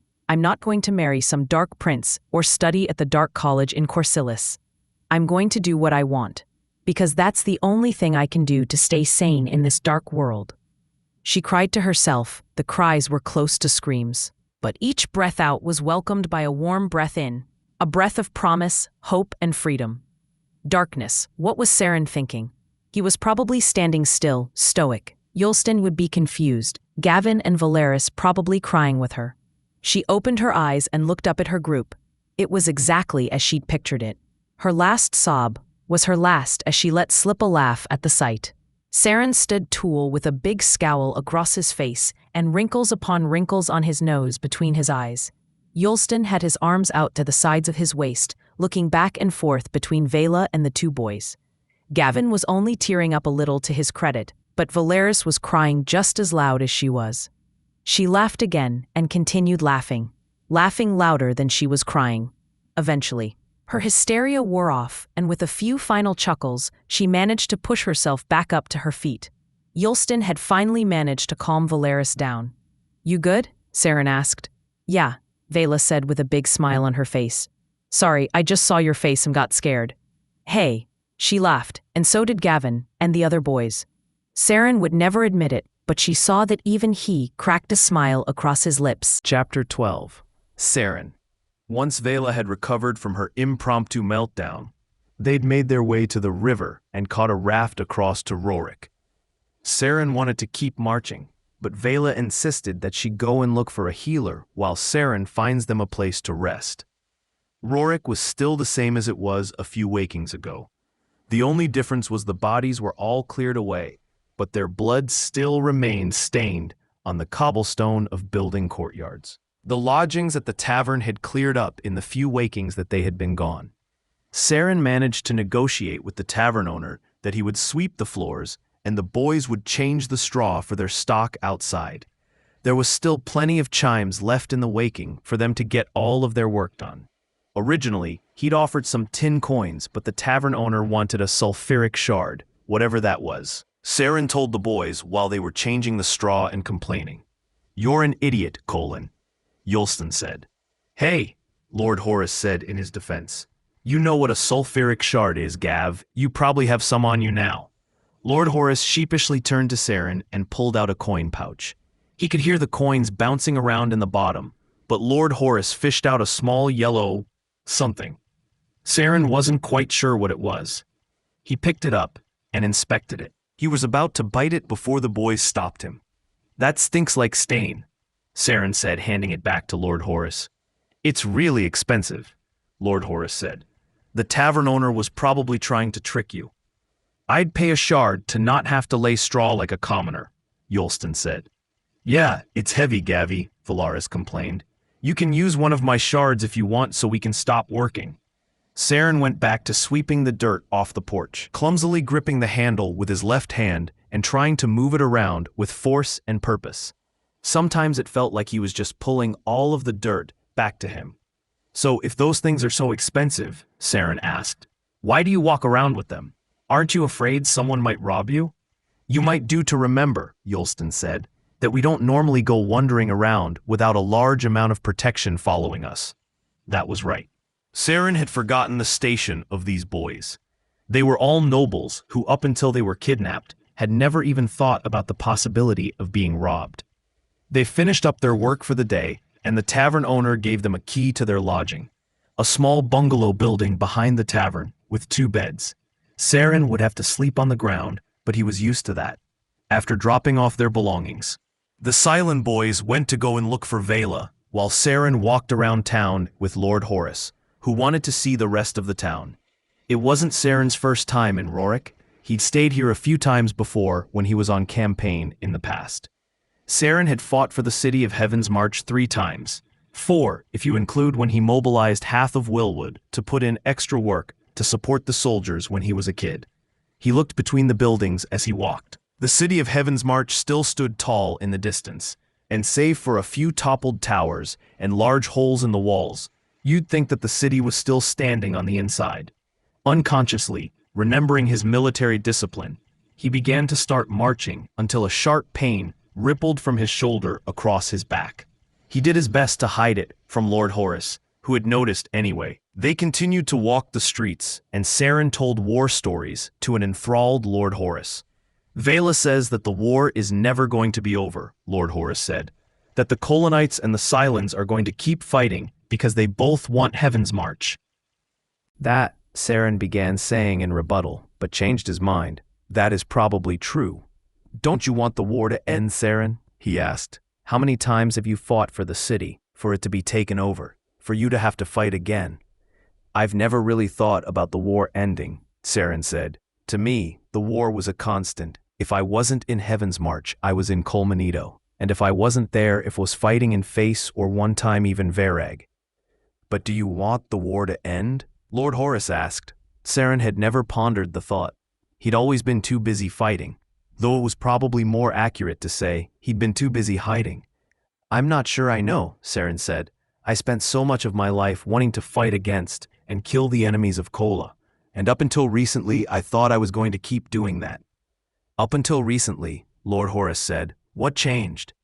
I thought this whole time I was following Kola's will, but I'm not so sure anymore. So, maybe you'd like the war to end, so that you have some time to think about it, Lord Horus said with a childish grin. Kola, how could he still be so cheerful after all that's happened to him? Was this Kola's will? To give this boy the strength to keep moving forward?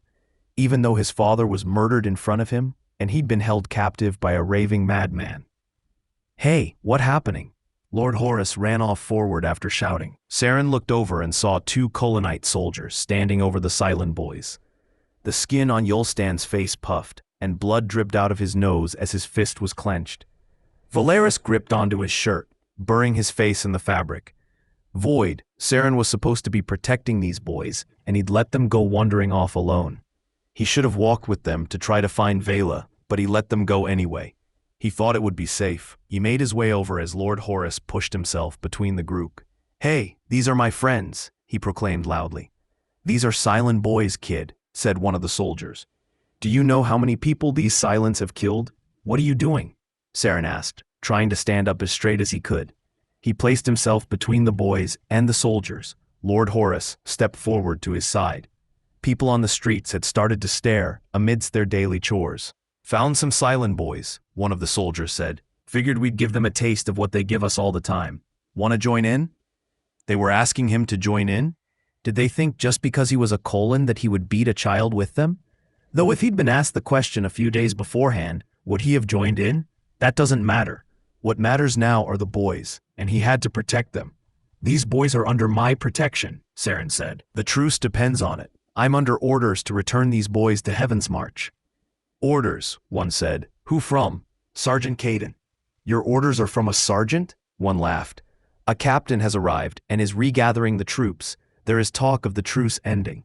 Actually, if we take these boys to the captain, you think he'd give us all a promotion? A promotion? Saren asked. Yeah, I don't see any rank on your arm. Let's just take these boys to the captain and get promoted. Or money, or something. Saren crossed his left arm over his body and placed his hand on the hilt of his sword. He cleared his throat before taking a step forward. The soldier stepped backwards. These boys are under my protection, he said again, and I will deliver them to Heaven's March. The 2 soldiers shared a knowing nod, then jumped backwards, pulling their swords out. Saren quickly did the same, ripping his sword out with his left hand, pain shooting up his right arm as he'd accidentally knocked it. "Look at you, old man," one said. "You look like you can barely stand on your own. We're getting that promotion, and if you're going to stand in our way, then you're going down." Lord Horus also pulled out a dagger and stood beside him. Saren wanted to raise his arm to push him back, but he couldn't. His arm wouldn't move. Was he really getting into a fight 2v1? Why wasn't he feeling scared? He was a coward, so he should be trembling right now. Maybe he's grown and is not a coward anymore. The Yulstan and Valeris backed up to the wall of a nearby house, and some of the people who were staring earlier either came closer to watch the fight unfold or flee inside. There was silence. Saren knew he had to take control of this fight, so he swung his sword, not really committing to an attack, but showing aggression. The soldiers recoiled backwards, Lord Horus stepping forward, shaking slightly, but thrusting his sword at them. He fought like Merrick, in a sort of dueling stance, but less smoothly. The soldiers started thrusting at Saren and Lord Horus, pushing them back. Neither side, once the swords were drawn, really seemed like they wanted to commit to the fight. Saren had to press that advantage and show that he wasn't a coward in the face of all the thrusting. He swung wide, causing both soldiers to recoil again, but by stepping forward and swinging, Saren had lost his balance. As he dropped to the ground, he tried to brace himself. Wrong arm. Pain shot through his body as he tried to brace himself with his right hand. He felt his wound reopening and bleeding down the inside of his plate. This is it. He waited for the blades to come down on top of him, but instead he heard a familiar voice. "Drop your sword." Saren looked up and saw the soldiers frozen still, one with a hand clawing at his hair and a dagger to his throat. Behind him, Veyla. The soldier dropped his sword and she looked at the other one. "You too," she demanded. "Drop your sword or I'll shove my blade up his stained sheath." The soldiers complied and she let them go, kicking the one she'd taken hostage to the ground. They lingered a moment looking at the group, before snatching their swords back and running down the street. Veyla raised her arm to wave at them as they ran. "Don't forget I let you live," she called after them with a smile across her face. "Veyla," Saren started. "Shut it, you," she said. "I thought I told you to go and get some rest." Saren stared in disbelief. Why hadn't she slit their throats? She'd done it to many others before. The soldiers in the swamp, the tower. More importantly, why did she have to rescue Saren? Again, was he really that hopeless? A coward? Yulstan said, walking over to them. Valeris having released his grip on his sleeve. "Thanks, I guess," he said, not making any eye contact with anyone, "for stopping those soldiers from taking us." "Yeah," Valeris added, "and Gavi was really brave." "Was I?" Lord Horus asked with surprise on his face. I guess I was, wasn't I?" Veyla crossed her arms and shook her head. "You're both idiots," she said. "You should have been resting somewhere, not picking fights, especially in your state, Saren. I was trying to protect the boys." "Tuchi," Veyla clicked her tongue. "You and I need to have talk about this protection stain you've been spouting since last waking. There's a difference between bravery and stupidity, you know." "Sari's in trouble," Valeris said. Veyla hadn't managed to find a healer, but she did find a threadseer. That gave Saren comfort. They cleaned his wounds, stitched them back up, and replaced his fabrics with clean ones before talking the threadseer. She wouldn't be able to heal him, but she'd at least tell him whether he was dying or not. If so, he'd be able to make preparations. It was a gift to know that if your thread was up, that it wouldn't just be cut without a chime's notice. The threadseer was a short, old, tanned woman, far too tanned to be from Rivoli. So she must have been from even closer to the Everlight. Thredrin, maybe? Though that was a Sylen country. She closed her eyes and raised her hands to her chest. Taking deep breaths, she then reached forward to take Saren by the hand. Each threadseer did things differently. Drast would almost never touch someone. "You'll live and complete your mission," she said. "My mission will end on the next waking." "Will I live after that?" Saren asked. The woman remained still, but breathing deeply. "That is a choice that you need to make yourself." "What does Kola intend for me to do?" "Kola offers you a choice. I can convey to you this much. So one choice leads to death, and the other I live." The threadseer let go of Saren's hand and opened her eyes. She looked into his eyes, like she was studying his every eye movement. He felt interrogated. Eventually, she sighed and stood up. collecting her coin pouch from the table and walking towards the door. "Wait, that's it?" Veyla asked. "I've answered the question that you've asked of the weave," she answered back melodically. "No, you didn't. This is just a stupid tavern trick." "Veyla," Saren said, "she did answer the question." "No, she didn't," Veyla pouted. "We asked if you're going to live, and her response was, 'I don't know, maybe.' That's not an answer." "We asked the Threadseer if my wood was going to kill me," Saren said, relieved to have spoken to the Threadweaver. "But her answer was that my death wouldn't be because of my wound. It would be because of a choice that Kola is asking me to make. So no, this wound won't kill me." Veyla poked her tongue out and made a farting sound. "What if the choice Kola wants you to make is whether you wash your wound or not? Then that's still my choice, not my wound. I can't believe I paid an entire shard for that charade." Veyla said dismissively, "Sorry, Saren, but if you die now, I'm going to hunt her down and take my money back." The boys had already gone to bed, although Lord Horace expressed his disappointment for not being able to see the Threadseer.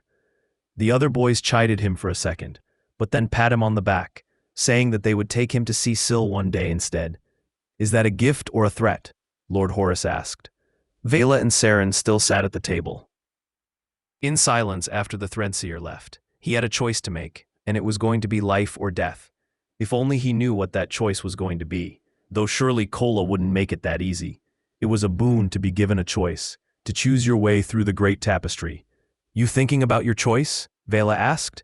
"Yeah," Saren said. "I'm trying to remember all of the teachings and figure out how they can help me when my choice comes." "You know what I think your choice is?" Veyla asked. "Are you going to pretend to know the mind of Kola?" Saren asked. "Sure," Veyla said. "I think your choice is whether you learn the difference between bravery and stupidity." "What are you getting at?" "You told me last waking that you were a coward, and I've seen you trying to prove to everyone else that you're not, but you're doing stupid stain to try and prove it." Saren cringed. "You really need to talk like the princess those boys claim you are. It's really unbecoming of a woman. Or you can shut it and not change the subject." Was that what he was doing? He really didn't think Veyla should speak the way she does. But it's possible that he was just saying that so she wouldn't keep speaking about his cowardice. Was that him being a coward over words then? "You're trying to prove yourself," she said. "To someone. Either us or other people, or Kola, or yourself. But your actions are coming out of a place of doing what other people want you to do. Has anyone ever asked what you want to do? What I want to do?" Saren hadn't thought about what he'd wanted to do for a very long time. Saren hadn't thought about a lot of things. He hadn't thought about the war. He hadn't thought about peace. He hadn't thought about his cowardice. The only thing he'd ever thought about was protecting the great tapestry from the Sylens, so that in death, he'd be reunited with his sister. He hadn't thought about his sister for a long time. Sela. She was much older than Saren. He remembered all of the young lumber boys all vying for her attention whenever she'd walk through the town. She had long, flowing brown hair that she liked to wear with a ribbon. She had a smile that could warm any room, no matter how cold. It was one of those smiles where she would close her eyes and smile while tilting her head, like she was taking a painting of what made her happy and storing them in her memories. Then one waking, she didn't wake. She hadn't been sick. She had gone to bed, and in the morning, Saren's mother had told him that she'd taken her place among the great tapestry. He fought against the Sylens because he didn't want the Void Claws to tear down the great tapestry. That was the only time he'd wanted something. He wanted to protect his sister.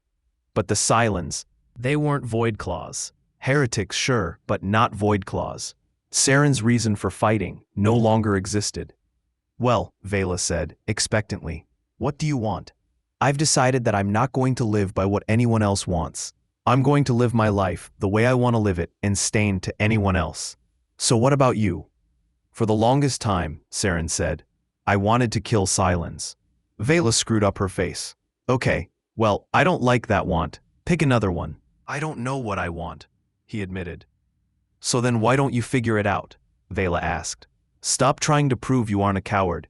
And importantly, stop killing Sylens while you're at it." "I don't want to kill Sylens." "Well, Syl's blessings for that," she said. "Stop trying to prove I'm not a coward." "Is that what I'm doing?" he thought. Saren stretched out, his legs, and melted into his chair. It had been a long time since he'd been able to relax. Every waking in the Imperial Army involved training of some sort. And the waking before worship, the soldiers would all go out to the bar. But Saren didn't want to arrive at worship the next waking hungover, so he usually went back to the barracks early. They did get to spend 1 month a year to travel back to their families if they were stationed far from their home. Sometimes Saren would be stationed too far from Willwood to make the journey. But when he did make the journey, he'd visit his parents, helping his father carry out the chores his body scarcely let him do anymore, and placating his mother's badgering about finding a wife. Saren was getting older. He wasn't old, but his was too old to not be married and not have children. Was that something he even wanted? Void. He'd never even asked himself that question. Would he be a good role model? A good father? Would he impart cowardice onto his own son? What if he had a daughter, and she grew up defiant and rude like Veyla? How would he handle that? Do you think I'd make a good father? Saren asked.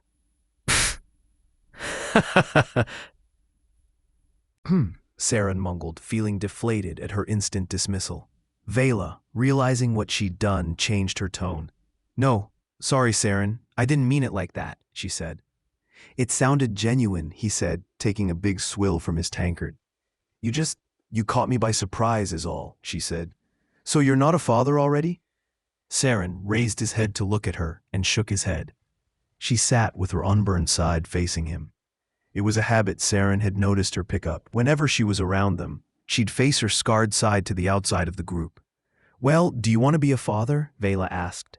I don't know, Saren responded. I think I see what you're doing, she said. You're trying to make that decision now, not a chime after the witch has left.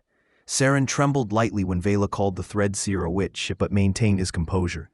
This was just the way that Veyla talked, and, while she was blasphemous, it's not like she was a Voidclaw. She told you that you have a choice to make, and now you're racking your brain trying to make a choice, she said. When I said that I think your choice was whether or not you learn the difference between bravery and stupid or not, I was being facetious. I don't know what that word means, Saren admitted. Veyla did always speak in a more refined dialogue than his own, which wasn't helped by her accent betraying her use of larger words. Facetious is like, being flippant, she reiterated. Saren shook his head. Never mind, she said. Just, I don't know, relax a little. You'll figure it out next waking. We'll head off early and be in Heaven's March before lunch. Veyla finished the rest of the drink in her tankard and stood up. Saren watched as she stretched out and yawned.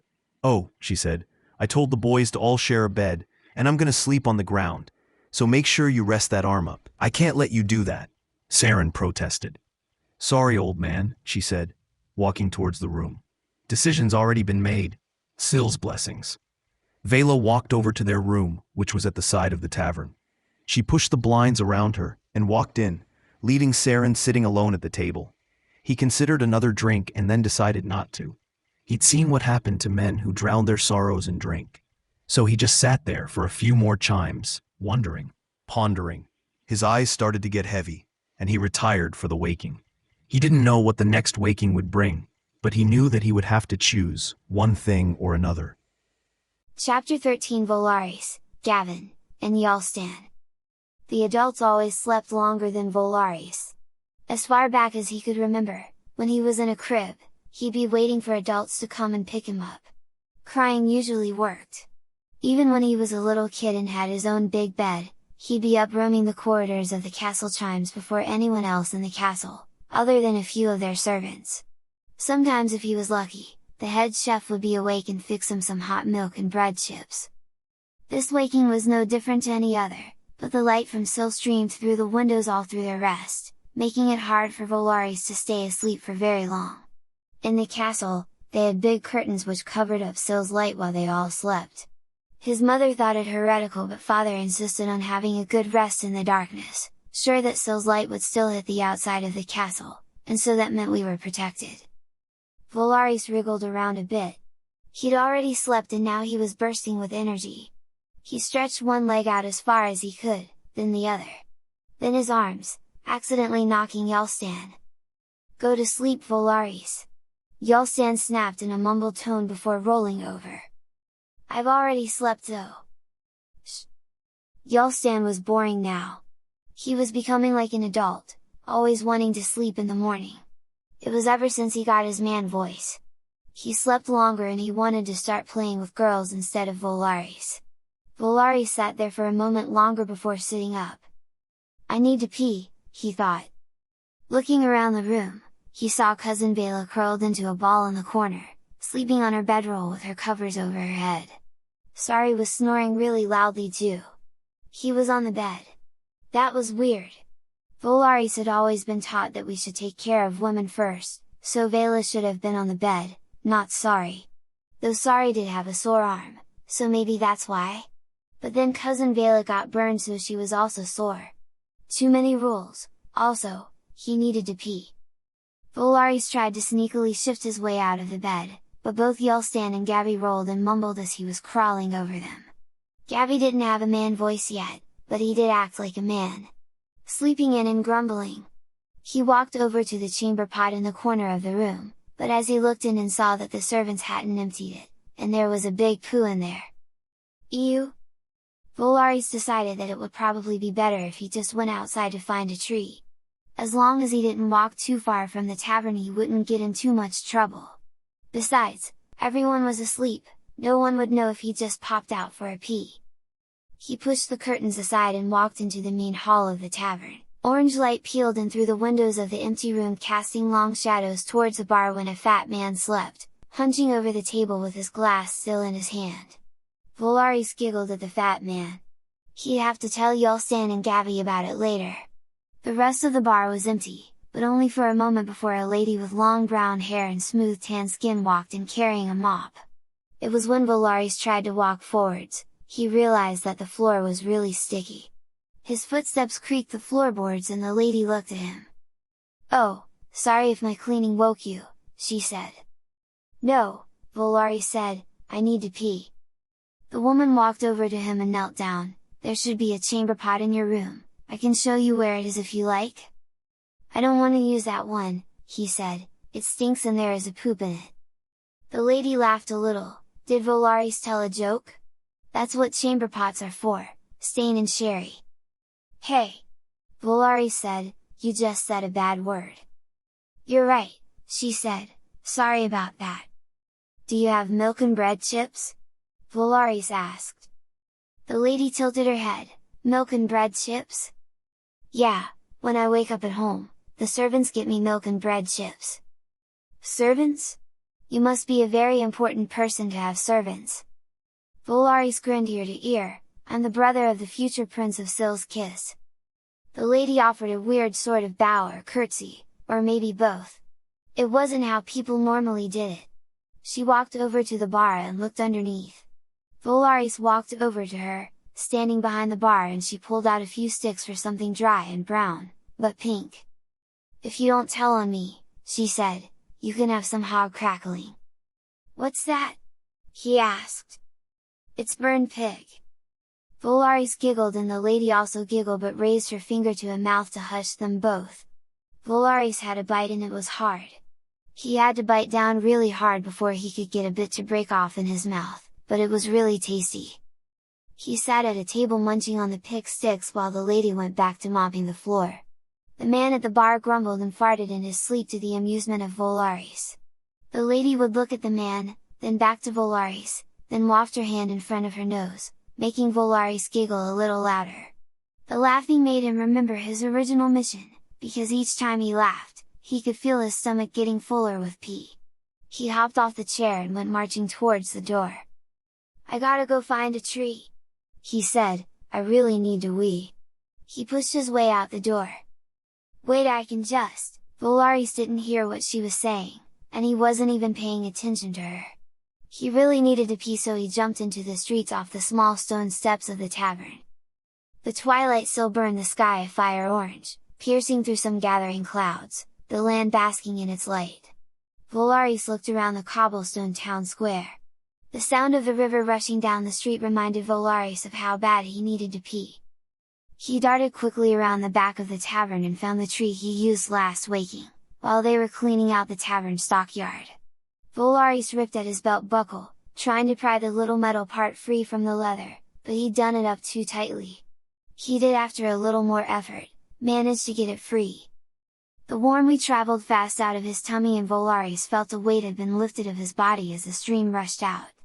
He let out a satisfied sigh and a big smile. But when he got back to Heaven's March, he'd have to join the war again. Volaris hated the war. He had to run back and forth from the center of the city to the walls, jumping over bodies and avoiding arrows, to deliver messages from cousin Veyla to the other soldiers. War was stupid. He preferred to play different games, like Catch the Cat. Yulstan had awoken before everyone else, except Valeris, who was nowhere to be seen. So, he went out into the tavern stockyards, where he found Valeris pissing against a tree.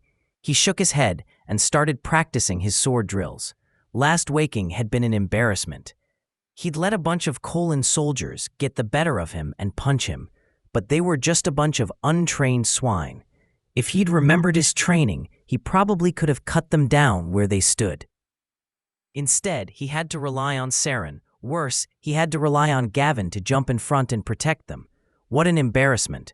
Yulstan would have to make sure that cousin Veyla or Valeris didn't retell that story to his father. He just had to remember his sword training. The Kolanites were bigger than him, so he had to turn their size into their disadvantage. He fell into the drills specifically for that type of opponent. He had to remember that, while he was 14, most opponents were going to be bigger than him. Stay out of striking distance as a major rule number 1. 5 steps away from the opponent. When they strike, watch their feet. If they step forward 1 step, back up 1 step. If they step forwards 2 steps, back up 2 steps. Stay calm and assess the enemy. If the enemy keeps momentum with their attack, stay back. If they use all of their momentum, close the distance and kill. Yulstan ran the drills, dodging backwards and darting forwards, stabbing his knife high and slashing his dagger low. Aim for the neck with the knife, and the bowels with the dagger. Both attacks are lethal. Yulstan continued running the drills until his body needed rest. He walked over to the water trough for the pigs and splashed his face. He took a second to breath, and then returned to his drills. That's all the rest a soldier got. War didn't wait for you to have some oil and bread, then nap. Dodge, dodge, close distance, stab, slash. Not bad, Veyla's voice chimed through, but let me tell you from experience, that all goes out the window when a real fight starts. Yulstan stopped his drills and caught his breath for a moment and looked up at Veyla. I can't keep relying on you and those Kolanites to keep me safe. I need to be able to fight for myself. Veyla walked over to Valeris, who was trying to chase a poor chicken around the stockyards. She grabbed him by the ear and pinched his cheek. That's enough of that, little one, she said. Leave the thing alone. But he's my friend, Valeris cried back. Veyla pushed him away towards the tavern and walked over to Yulstan, looking him up and down before shrugging. She looked around on the ground and found a few sticks. Yulstan tilted his head as she threw one to him. Have you ever been in a fight? She asked him. Yulstan shook his head in disbelief. She knew he had. I spar with my dueling class on the daily, he said. That's not a fight, she spat. That's just a bunch of violent dancing. Violent dancing? He didn't have time to think. Veyla jumped towards him with her stick raised above her head with a fierce look in her eyes. Her mouth open wide. Hiya, she yelled. Yulstan quickly raised his stick to defend, turning his head away and bracing his knees for the hit, closing his eyes so he wouldn't see it coming. He grit his teeth and waited for the pain, but it didn't come. Slowly he opened his eyes and turned towards Veyla, who was standing a step away from him, puzzled, looking down at his knees. What are you doing with your knees? She asked. Hey, Yulstan said, that's not fair, I wasn't ready. Veyla grabbed Yulstan's head and pushed him backwards. Of course, he'd locked his knees to brace for the attack, and now he couldn't get the mobility back into them before tumbling backwards. He did, however, roll backwards and land on his feet. Your enemies don't care if you're ready, she said. Come on, try to hit me. Yulstan tightened his grip on his sword and stood back up. Sword? It was a stick.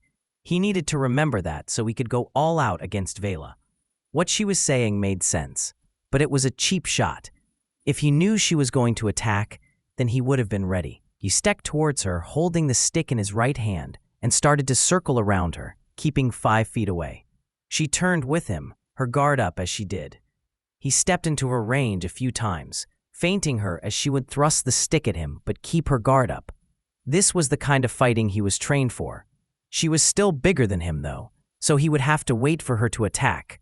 And she did. She charged at him with her stick in front of her, acting as a guard against any of his attacks. She wasn't swinging it. That's not. Wait, step back. Step back. 1 step. 2, 3, 4. What? Veyla put her stick between herself and Yulsten's stick and ran in close to his face and started slapping him across the face. Only lightly, but enough that it threw him off balance, and it sent him tumbling backwards. This time he didn't recover so gracefully. He pushed himself off the ground and stormed back over to her. "What are you doing?" Yulsten asked, brows furrowed with anger. "That's not how you fight." "Yes, it is," she replied simply. "No, it's not." "Did I win?" she asked. "Huh?" I said, "Did I win?" "Well," Yulsten started. "Yes, but that's not how you're supposed to fight. You're supposed to maintain a strong defense and attack strategically." "Yul, your problem is you're in your own head," Veyla said. "What is that supposed to mean?" Yulsten asked. "I did combat drills with my brother when we were kids, and even a few when I first came to Heaven's March," Veyla said. "And the first time I was in a fight to the death with a man, none of it mattered." "What do you mean?" he asked. "I thought I caught him by surprise and went to stab him," she said. "But I was wrong. I didn't catch him by surprise. He grabbed my arm and we went to the ground, where I tried to stab him again. And with his metal gauntlet, he punched me in the face." "What about your drills?" Yulsten asked. "Couldn't you fall back on them?" "You couldn't," she said. "I charged at you and you froze. I slapped you in the face and you froze." "Yeah, but that was because I wasn't expecting you to fight like that," he said. "I wasn't expecting the man to grab my arm," Veyla said. "That's not in any drills, and I also wasn't expecting him to punch me in the face. That also wasn't in any drills. When I was on the ground, with my shoulder shooting pain through my body, and he was swinging his sword up and down at me, I'd never drilled for any of that." "So what did you do?" Yulsten asked, eyes wide and enthralled by the story. "I killed him," Veyla said, twitching as she said it. "How?" "I stabbed him," she said. "I heard the sword land next to me and knew he'd be raising it for another swing. So I pushed my dagger through his chest and pushed him over. And then I kept stabbing him till I knew he was dead. Maybe even a bit more." "So you were able to analyze the situation, though," he said. "You exploited his weakness and got the upper hand." "Nope," she said with a forced smile appearing across her face. "I wasn't thinking. I was acting and reacting." "You weren't thinking?" Yulsten asked. "You don't think when you fight. There isn't any time for it," she said. "You either win or die." Veyla dropped her stick and clapped her hands together, brushing away any dirt or splinters. She started towards the tavern door, and before entering, she turned back to him. "The best way to win a fight," she said, "is to not have the fight to begin with." With that, she went back into the tavern, leaving Yulsten outside with Valeris.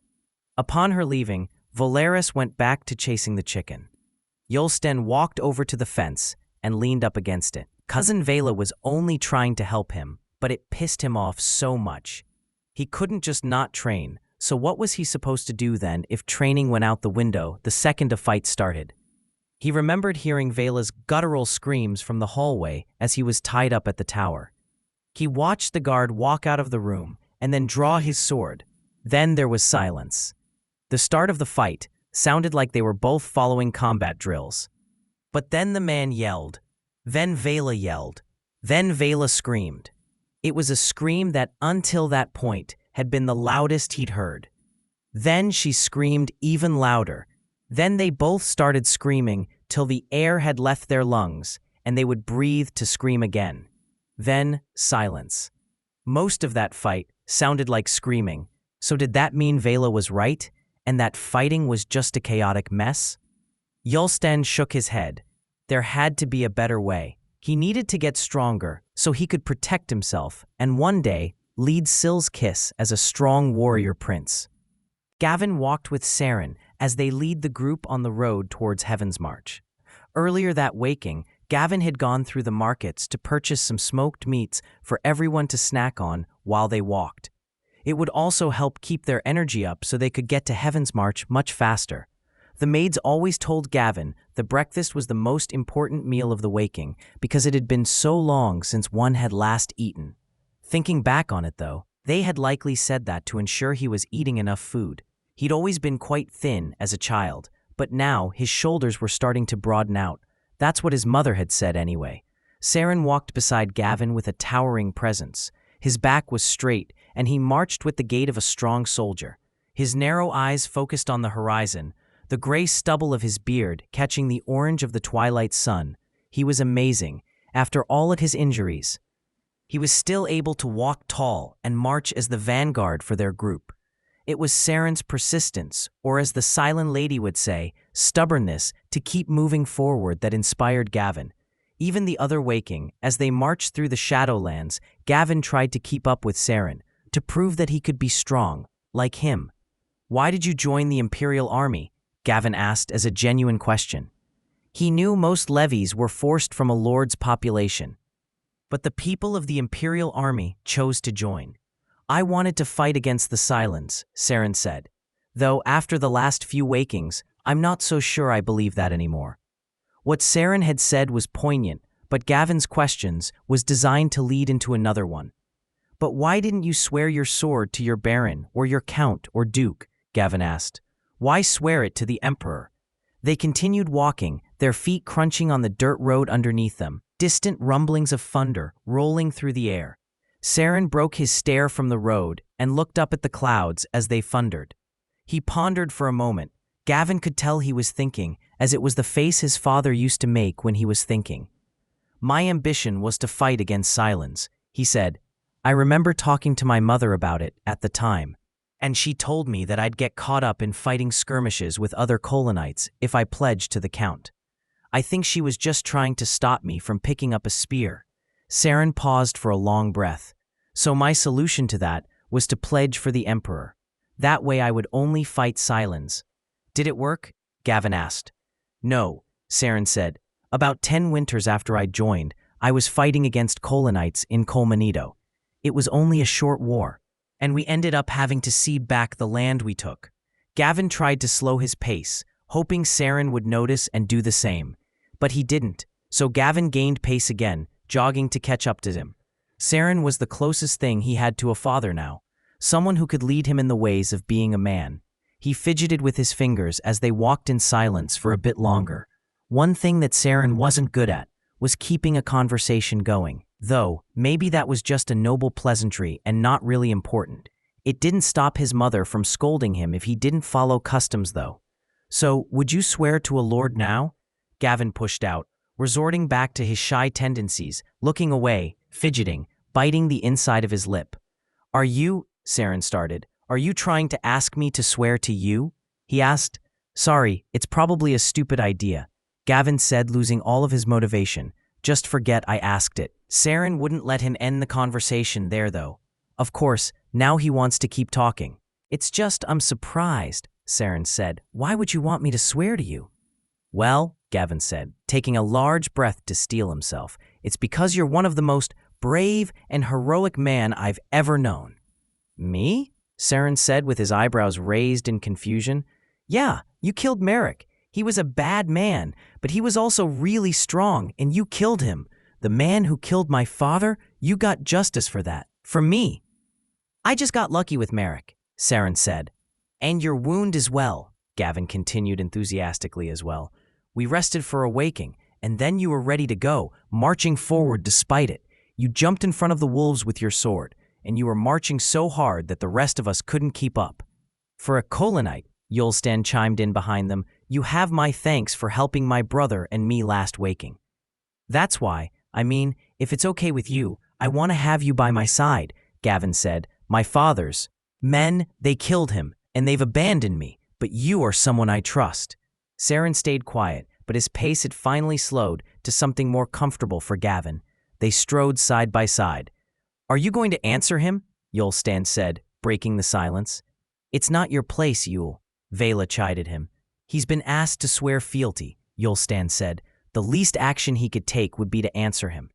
Gavin looked back from Yulstan to Saren. who now had his good hand up to his face, scratching his beard and looking down at his feet as he marched. He said. Chapter 14. Saren. They think I'm brave, Saren thought to himself. They really don't think I'm a coward. What Merrick was saying had some truth to it. Saren did try to avoid death as much as possible, but wasn't that just being a human? He never really did push anyone else to their deaths. They were in front of him and he made sure that he was out of danger as much as he could. But that's just human. When an enemy is bashing your shield with a spear, you don't stick your head over the top of your shield to ask them to join you for a cup of tea. You stay behind your shield. If the enemy is advancing on you, you want to be as far away from them as you can be.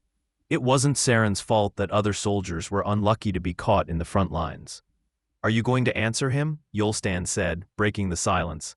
It's not your place, Yul. Veyla chided him. He's been asked to swear fealty, Yulstan said. The least action he could take would be to answer him. Lord Horus looked up at him with eyes that burned with resolve, but almost crying. This young lord. How had Saren been so ignorant?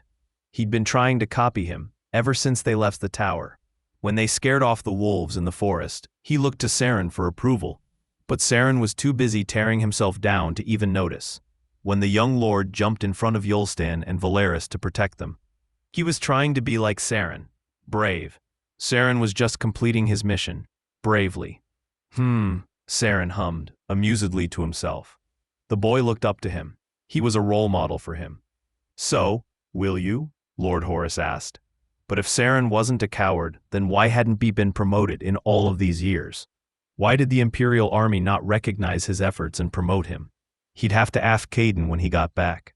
I need to check something with my sergeant first, Saren said. Lord Horus, would you be willing to wait until we get back? The young lord smiled from ear to ear and nodded, then fell into step, marching with his legs and arms high. He was marching wrong, but Saren didn't want to ruin what seemed like happiness for the young lord. When they crested the hill, though, that happiness faded from everyone's faces as they looked towards the city of Heaven's March.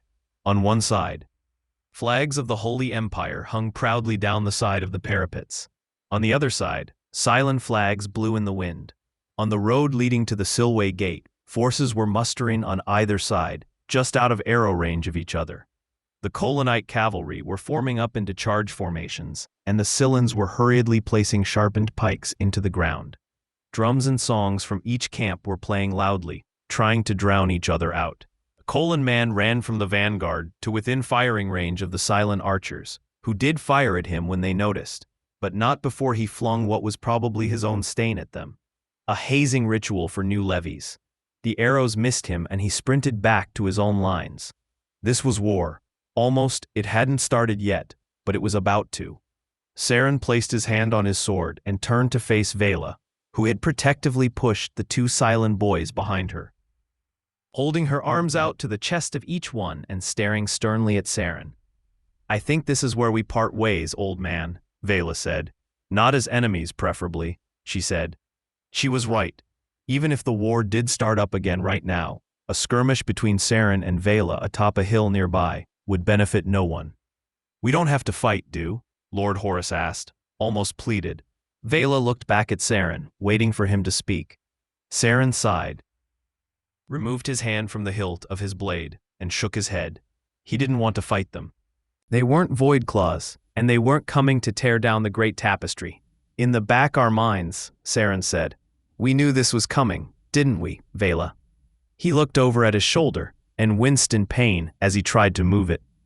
Even if he did get into a fight with her, she would overpower him easily. She was a natural assassin after all, cutting the threads of her enemies with ease. Veyla relaxed her shoulders and stood up more relaxed. She poked her tongue out at him. I would have won anyway, you old stain, she said.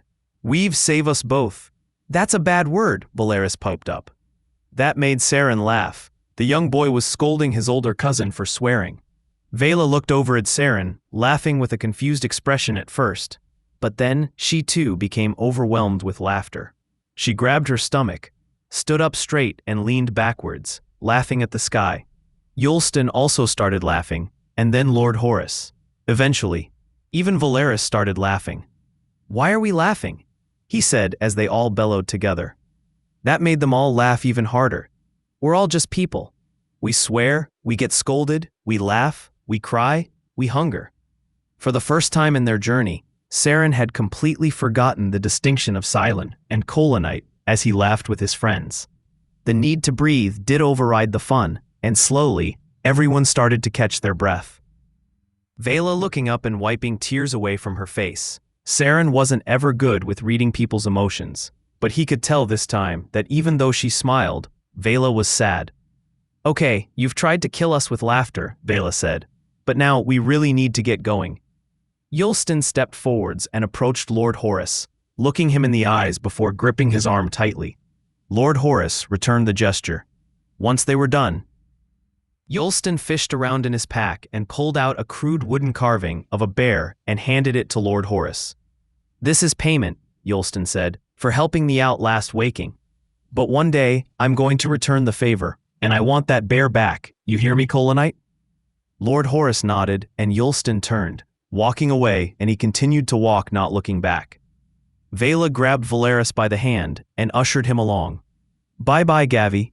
Bye-bye, Sari," Valeris called out, waving his hand high above his head. "I hope you come visit so we can play." "Hey, Saren," Veyla called over the top. Saren nodded at her as they walked off towards the Sylen war camps. It really was goodbye. They were leaving. "You're old," she called, "and you smell, and I hope you step in horse stain." Saren shook his head with a smile on his face as she continued yelling insults as she walked away, though on the wind. The last of what he heard her shout was something along the lines of, "I hope you make the right choice." Lord Horus was crying, wiping the tears away from his eyes in between waving at them, Yulston never looking back. Veyla picked Valeris up, and he still waved from her arms. It was time for them to be leaving as well. Saren tapped Lord Horus on the back and ushered him towards the Imperial war camps. How long had they been away? 5 wakings? 6? Walking through the war camps was a crowded affair. Soldiers preparing their meals, some drinking even though they shouldn't be, not before a battle. The stench of the open-air latrine filled the air. Someone was getting a demotion.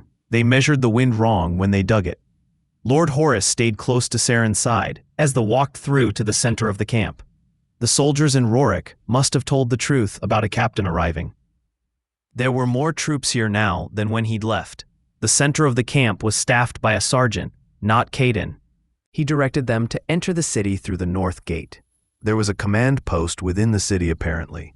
Inside the city walls, or what was left of them, was a chaotic mess of soldiers running supplies around the main thoroughfares. Shouts and yells of the townspeople as they fled the city. Banging of hammers was heard all throughout the city as they walked. Either soldiers building defenses or the citizens who chose to stay, boarding up their doors and windows for the coming fight. Most of the city was rubble though, so those who stayed had houses dotted between the stone and ash that now covered the once flat cobblestone streets.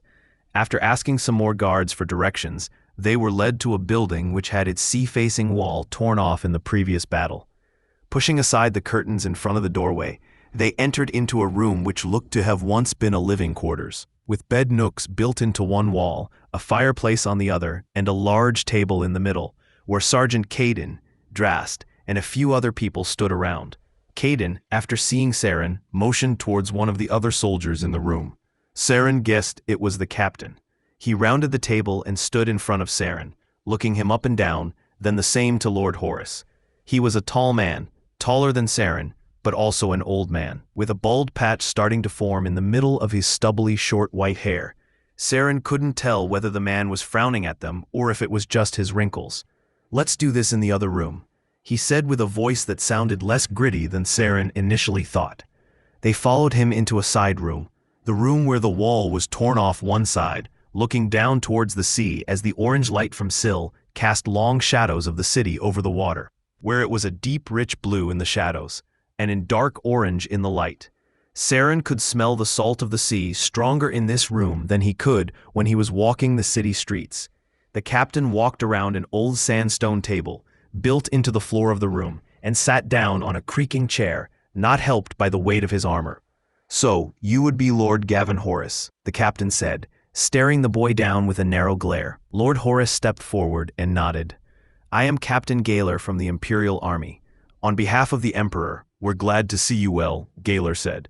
Lord Horus stepped forwards and again nodded his head at the captain.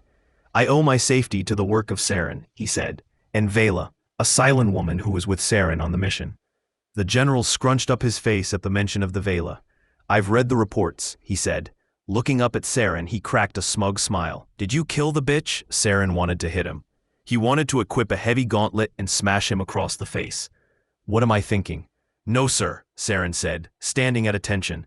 Upon returning to Heaven's March and seeing the state of things, we parted ways. Her and her boys to the Sylen war camps, and Lord Horus and myself to, well, here. You didn't think to kill her and take the brats hostage, Gaylor said. Would have given us a bit of leverage. Captain, Lord Horus interjected. Sir Saren doesn't show it, but he was injured quite badly during his rescue mission. He can't use his right arm for now.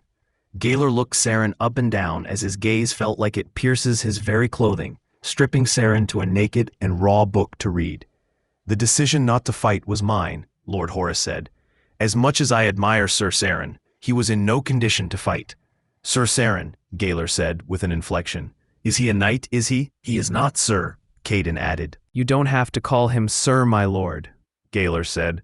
He's not making you say that, is he? Captain, Lord Horus said. Now that I'm returned, I would like to know the status of my bannermen. Look at this, Gaylor said, motioning to Caden. Watches his dad's head hit the floor, and a few wakings later he's ready to lead his army. Saren could tell that Lord Horus was holding back his emotions about his father. When anyone else mentioned it, he got a distant and sad look in his eye. But not this time. He must have been hiding it better. Your bannermen have all fled back to your lands, boy. Not a single one left in the city, Gaylor said. Then you'll understand that I must take my leave once again, Lord Horus said, to return to my lands and see that my banners are still loyal to the crown. Lord Horus and Captain Gaylor continued speaking, while Caden walked over to Saren and shrugged. They start talking like this, Caden whispered. Thee thou, loyal as a cow, and I stop understanding them. Sergeant? Saren asked. Good work, by the way, he said. I was sure that that young girl was going to kill you. She had a lot of fire in her. Fire. Sergeant, can I ask you a question? Saren asked. You just did, he joked. It was rare for Caden to joke. Saren had known him for years, but only as a commander. He'd joke sometimes on marches. But only if everyone was pulling their weight. How come I've never been promoted? Saren asked. To a corporal? Caden asked. Saren nodded. You served under Commander Junus, right? He said. Junus Ulrich. Ulrich, Saren repeated to himself. You didn't know your commander was the Count's nephew? Caden asked. Saren laughed to himself and shook his head. I never asked, Saren said. I just called him sir. It's not that you were never promoted, Caden continued. That sod was never promoted because his uncle didn't want him to have too much sway in the banners. You just got caught up in the politics of it all. Saren had never thought of it like that.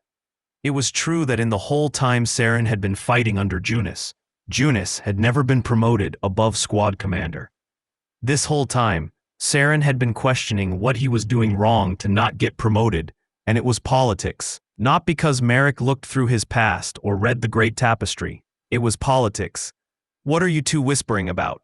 Captain Gaylor asked. Saren was asking about a promotion, Caden said. Oh, just give it to him, Captain Gaylor said. He went and rescued the highborn boy and killed the treasonous deserters.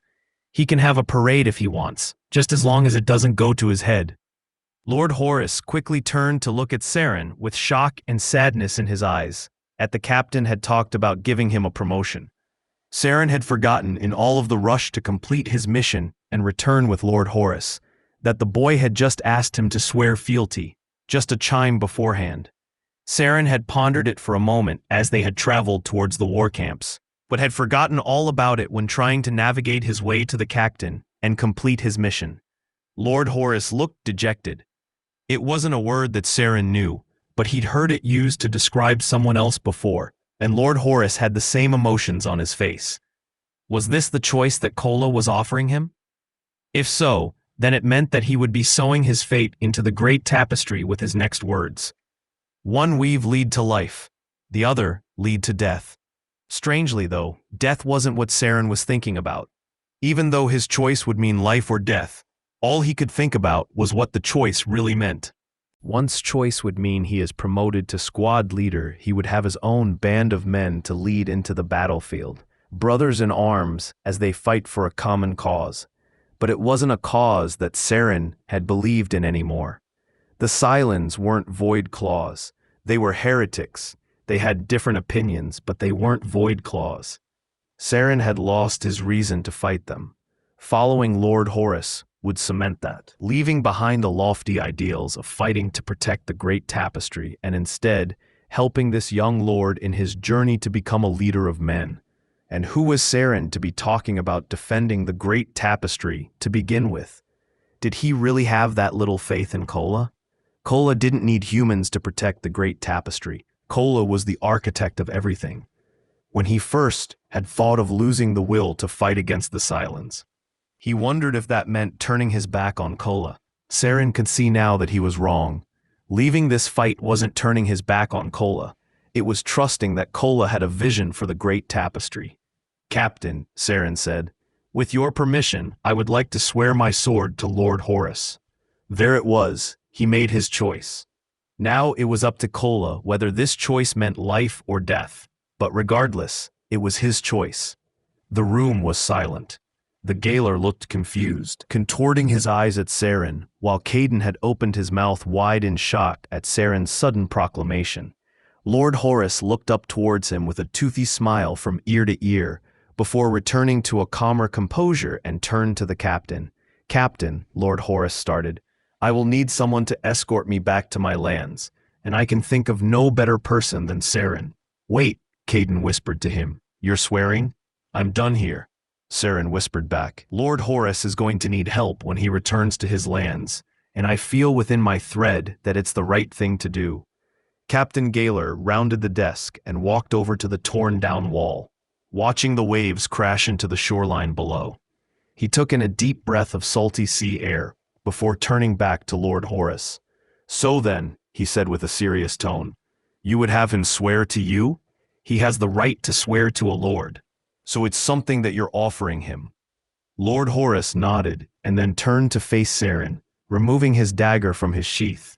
"Saren," he said, struggling to hold back his grin, "would you kneel?" Saren obliged and stepped forward, lowering one knee to the ground as Lord Horus held up his dagger. Saren stared at the dagger for a long time, knowing that what he was about to do would change his life forever. But as he trusted Kola, and this was the path laid before him, he took the blade with his fingertips and guided it to a stray lock of hair and cut it free. The room was silent as Saren fumbled around with his fingers, trying to weave the hair into a braid. While he did, Lord Horus also cut a lock of his hair and began to braid it. His hair was longer than Saren's, so he had a better time of it. "Come on, Sergeant," Captain Gaoler said, still shocked by the sudden development. "We'll give them the room for their moment." "But," Caden said, "Saren was my best soldier." "Not anymore," the captain said. "Hurry it up, outside." They sat in silence for a time, weaving their locks into a braid. Lord Horus had finished first, and after some guidance, Saren had also finished. They exchanged their locks and looked down upon them. "My lord," Saren started. "Where should I place your braid?" he asked. Lord Horus looked down at Saren's short lock of hair in his hands, smiling, then looking back up at Saren. "This is the first oath that's been sworn to me," he said. "Father was going to hold an oath-swearing ceremony when we returned from this campaign, but—" He faltered for a bit. Saren could tell the boy's thoughts were with his father, and of his loss. Still, Saren couldn't help but feel excited also. With the tying of this thread, he was swearing his fealty to a lord, a count no less. He hadn't even begun to think of what it would mean for his station before Lord Horus had spoken again.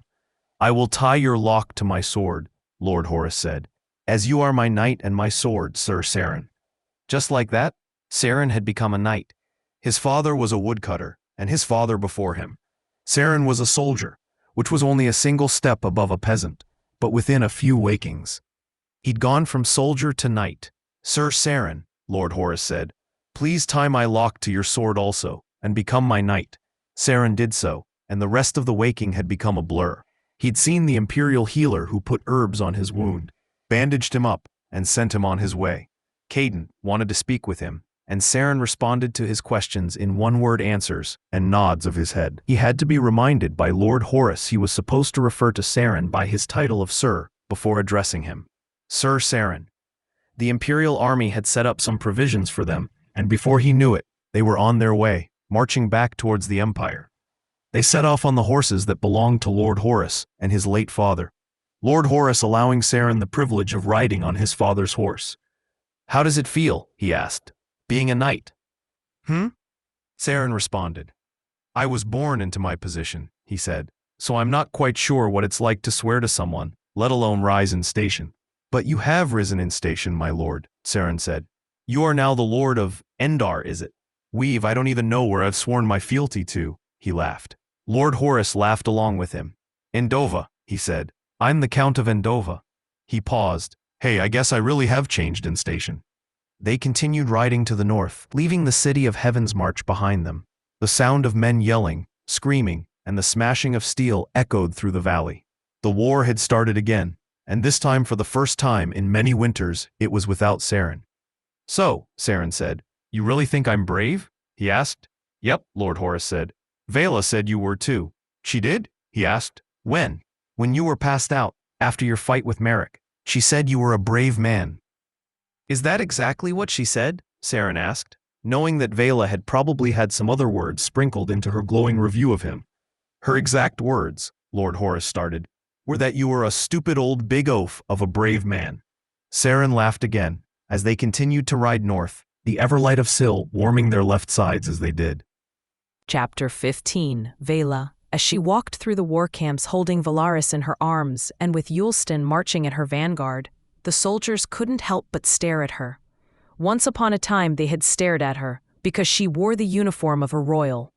Princess of one of the princedoms, a royal fighting side by side with peasant. Now they gawked. She raised a hand to her face, feeling the sting of the burn as she ran her fingers over the dips and ridges the burn left on her skin. She'd run out of aloe the night before. Yulston, bless him, barked at the soldiers who were staring. "You looking at something?" "Ah, no, my lord. The walls on the south side of the city fared better than the north, but that was because the Sylens weren't trying to tear down their own defensive lines.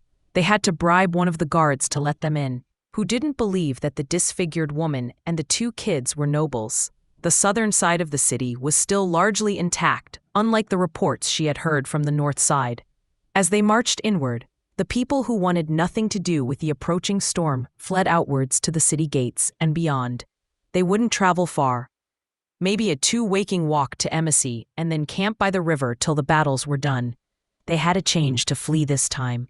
Unlike when the Kolanites had first attacked and surrounded the city in a siege, Valaris had started to become too heavy for her, so she placed him down and they walked side by side towards the center of the city where her brother would be commanding the soldiers.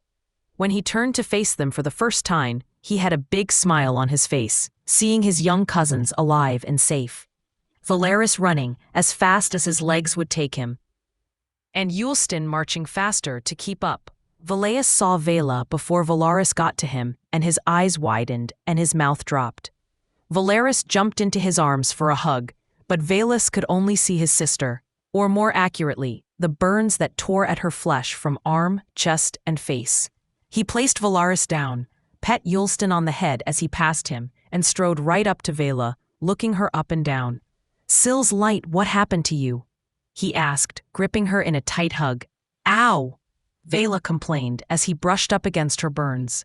"Sorry," Veyla said, pulling backwards. "I'm sorry, Veyla. If I knew this would have happened, I never would have sent you." Veyla shook her head. "Who then?" "Pardon," Veyla asked, confused. "If you knew this was going to happen, who would you have sent to have their face burned off?" she asked. "I would have personally sent that weird woman who is always visiting our court to flirt with our stable hand." Veyla said, looking concerned. "Are you okay?" Veyla smiled, and it was true what she said. There was this one weird woman who would visit their court once a month and flirt with the stable hand, who was also married, mind you. "I'm fine," she said, "and our cousins are safe, and I'm done." "You're done?" Veyla asked. "As in your mission?" "Yes, I can see that, but Syl's light, you need a healer." "I'll find one," she said. "Don't get too hot with worry, brother. It's bad for your skin." That's not funny, he said. Well, I'm the one with a burned face, so I should be allowed to decide whether it's funny or not. Come, Veyla said. Your quarters are still intact. We'll get you some rest and then have a healer attend you. No, she said, looking him in the eyes with determination. I'm leaving. You're leaving? Veyla, what are you talking about? Veyla stretched her arms out and relaxed her body, looking at the two boys beyond Veylas before returning to his eye contact. She removed her dagger from its sheath and held it up for him to take from her. I'm not following Father's whims anymore, she said. This is it for me. I'm going to go figure out my own things, my own whims. Valis stepped back from her, looking at her with his head tilted, trying to figure out what she was saying. Was she really going to have to spell it out for him? She knew he was smart enough to figure it out on his own. I'm done, Veyla declared. You hear me, brother? I am done, her voice echoing off the stone walls. Her brother wouldn't take her dagger from her, so she threw it on the ground. There is a Kolan saying about a pin dropping, and this was that moment. The metal hitting the stone rang out through the square. The bustle had slowed to watch her outburst as she stood looking up at her brother, who was much taller than her. I'm done with this war. I'm done with college, and I'm done with being a hog-stained princess, she shouted.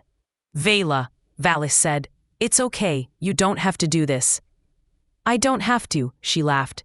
The thing is, young prince, I've been told what I do have to do and don't have to do my whole stained life, and now I am making the choice for my hog-stained, darkened Syl self. Her voice echoed through the streets, and now everyone who was in the immediate area had stopped to watch. Even some Kolanites on the other side of their shield wall, waiting for the war to start again, were trying to peek over to see what was happening. And you might sit there and say, oh Veyla, but you're a woman. I have killed men bigger than me, slit their throats in their beds, burned them alive, and I am the one who is still standing here this waking. So Veylas, I came here to deliver unto you our cousins, and now, without your permission, I take my shadow leave. She turned away from her brother and started to march towards the south gate, prepared for her journey. She would first venture to Embassy and then continue south. Eventually, she would come to a fork in the road, and she would leave the direction she takes, up to the whim of how she was feeling that waking. She could sleep in a tavern or in a hogsty, and it would be her own choice. What would she do for money? Well, she could play the flute, so maybe she could become a bard, earning money for songs. Or a scribe, though she was never good with writing. It didn't matter, though, because no matter what she chose, the important thing was that it was going to be her choice. She stopped her march mid-stride, everyone in the streets still looking at her. They were watching her not because of her burns this time, but because of her audacity to yell at the captain, at the young prince, heir to the Prince of Shadows. Well, if they were entertained by that, then they'd probably be entertained by what she did next. Veyla hopped around to face towards her brother, with her eyes squinted shut and an ear-to-ear smile on her face. Veyla, he asked, are you okay? She marched back over towards him, exaggerating how tall she was, lifting her arms and legs, not changing her facial expression as she marched. So funny thing, she said. We actually ran out of food, so I'm pretty hungry. Do you need some food for the road? Her brother asked. And I probably should have a healer check out my burns. I get one of my men to fetch the healer right away. Veyla kicked her dagger across the street with a subtle flick of her ankle and clasped her brother's hands in her own, looking up at him with baby eyes. And I need a change of clothes. I can't keep walking around like this. Veylas shook his head and laughed at his sister, who in one moment had been strong, determined, and bold, who now asked for favors. She was those things. Veyla was strong, she was determined, and she was bold, but she also needed favors. The two weren't mutually exclusive. Is there anything else you require for your journey, sister? Valais asked. Veyla thought to herself for a moment, pondering what else she might want, and then it hit her, the most important favor yet. Don't tell father, Veyla said, pouting her lips. Epilogue. Jasper Thorne. The City of Heaven's March is a story that is not unique to the long thread of history that is our world of Calderin. For every winter of peace, we will find a winter of war, and for every birth we find a death. The beauty of our world is never sourced from tomes of history, and nor is it found in the mundanity of things never changing and ever there.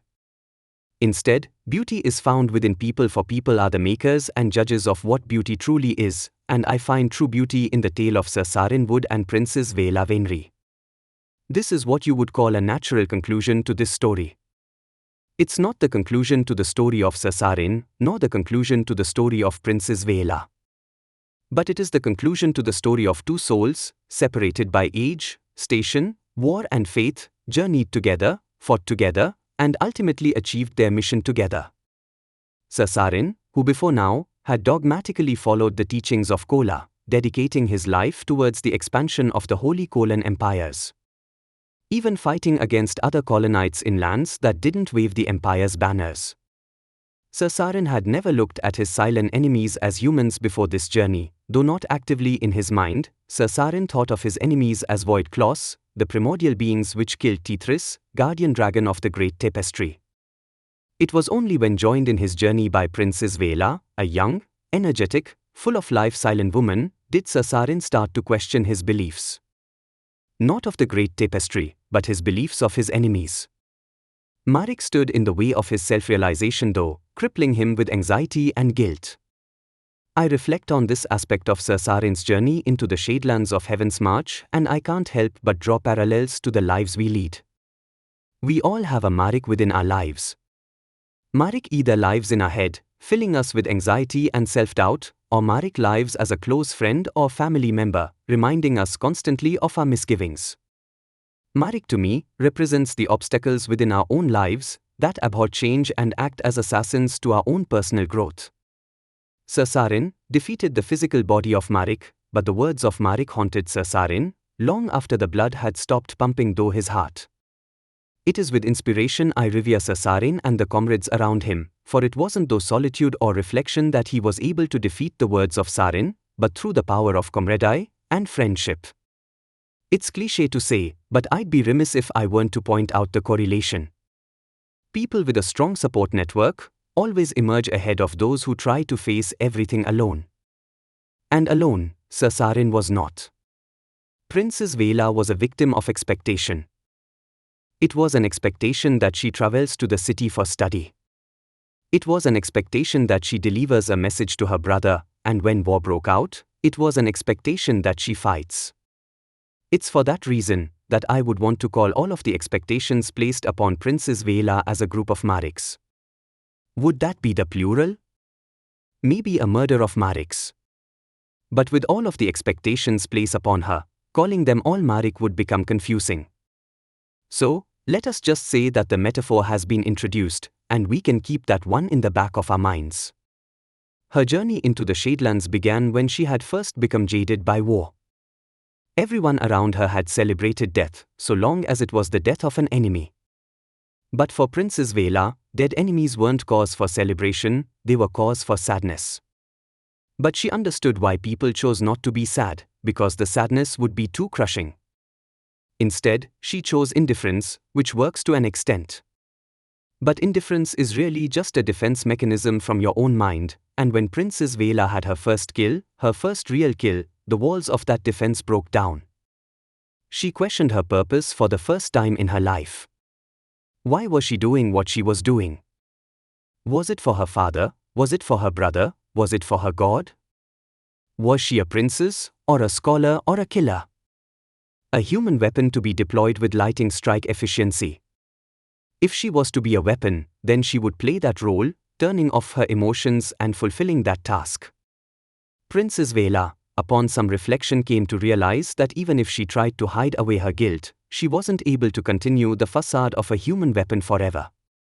For one day, she would be married for political allegiances. Forced to bear and raise children while she would weave blankets and gossip in court. It scared her to realize that nothing she had ever done was her own choice, and like the flames of a fire, the direction she would flick was dependent on the wind. Princess Veyla's decision to take ownership of her life is what is at the heart of every free agent. I myself have wondered what life as a free agent would feel like, because what we truly want in our lives is freedom. It's a realization that not everyone has the liberty of having, let alone acting upon. From peasant to princess, our lives in one way or another are deterministically decided for us as a default path. As the fish swim down the one stream, and the trees grow towards the one Syl, unless we choose freedom, it will never be given to us. To me, this story of Princess Veyla serves as an important reminder to fight for freedom. To see it, reach for it, clasp it, hold it, and defend it to the death. Because without freedom, are we even really alive? Even within my own life, I push to be free. When a foreign dignitary is waiting in my foyer for a meeting at the 12th chime, I will wait until the 13th before making my entrance. I am no longer served food by my chef as a surprise, but I now go to the markets, purchase the produce, and upon returning to my manor, I hand him the goods and tell him what I want cooked. Because my choices are my freedom, and I work to make sure I have as many choices in my life as I can. Many people ask me what happened to Sir Saren and Princess Veyla, and the answer to that question is an enthralling tale. Not one for this text, as it would be too long, and my candles are burning low. A king in exile, rationing candles, is a funny thought, but I digress. Sir Saren hadn't seen the last of Heaven's March. He'd returned many times after that moment. As a soldier, Sir Saren would of Endova, knight to Count Gavin Horace. As a dignitary, a political man, if you would have guessed it, but that wouldn't happen until after the formation of the Threadweavers Guild.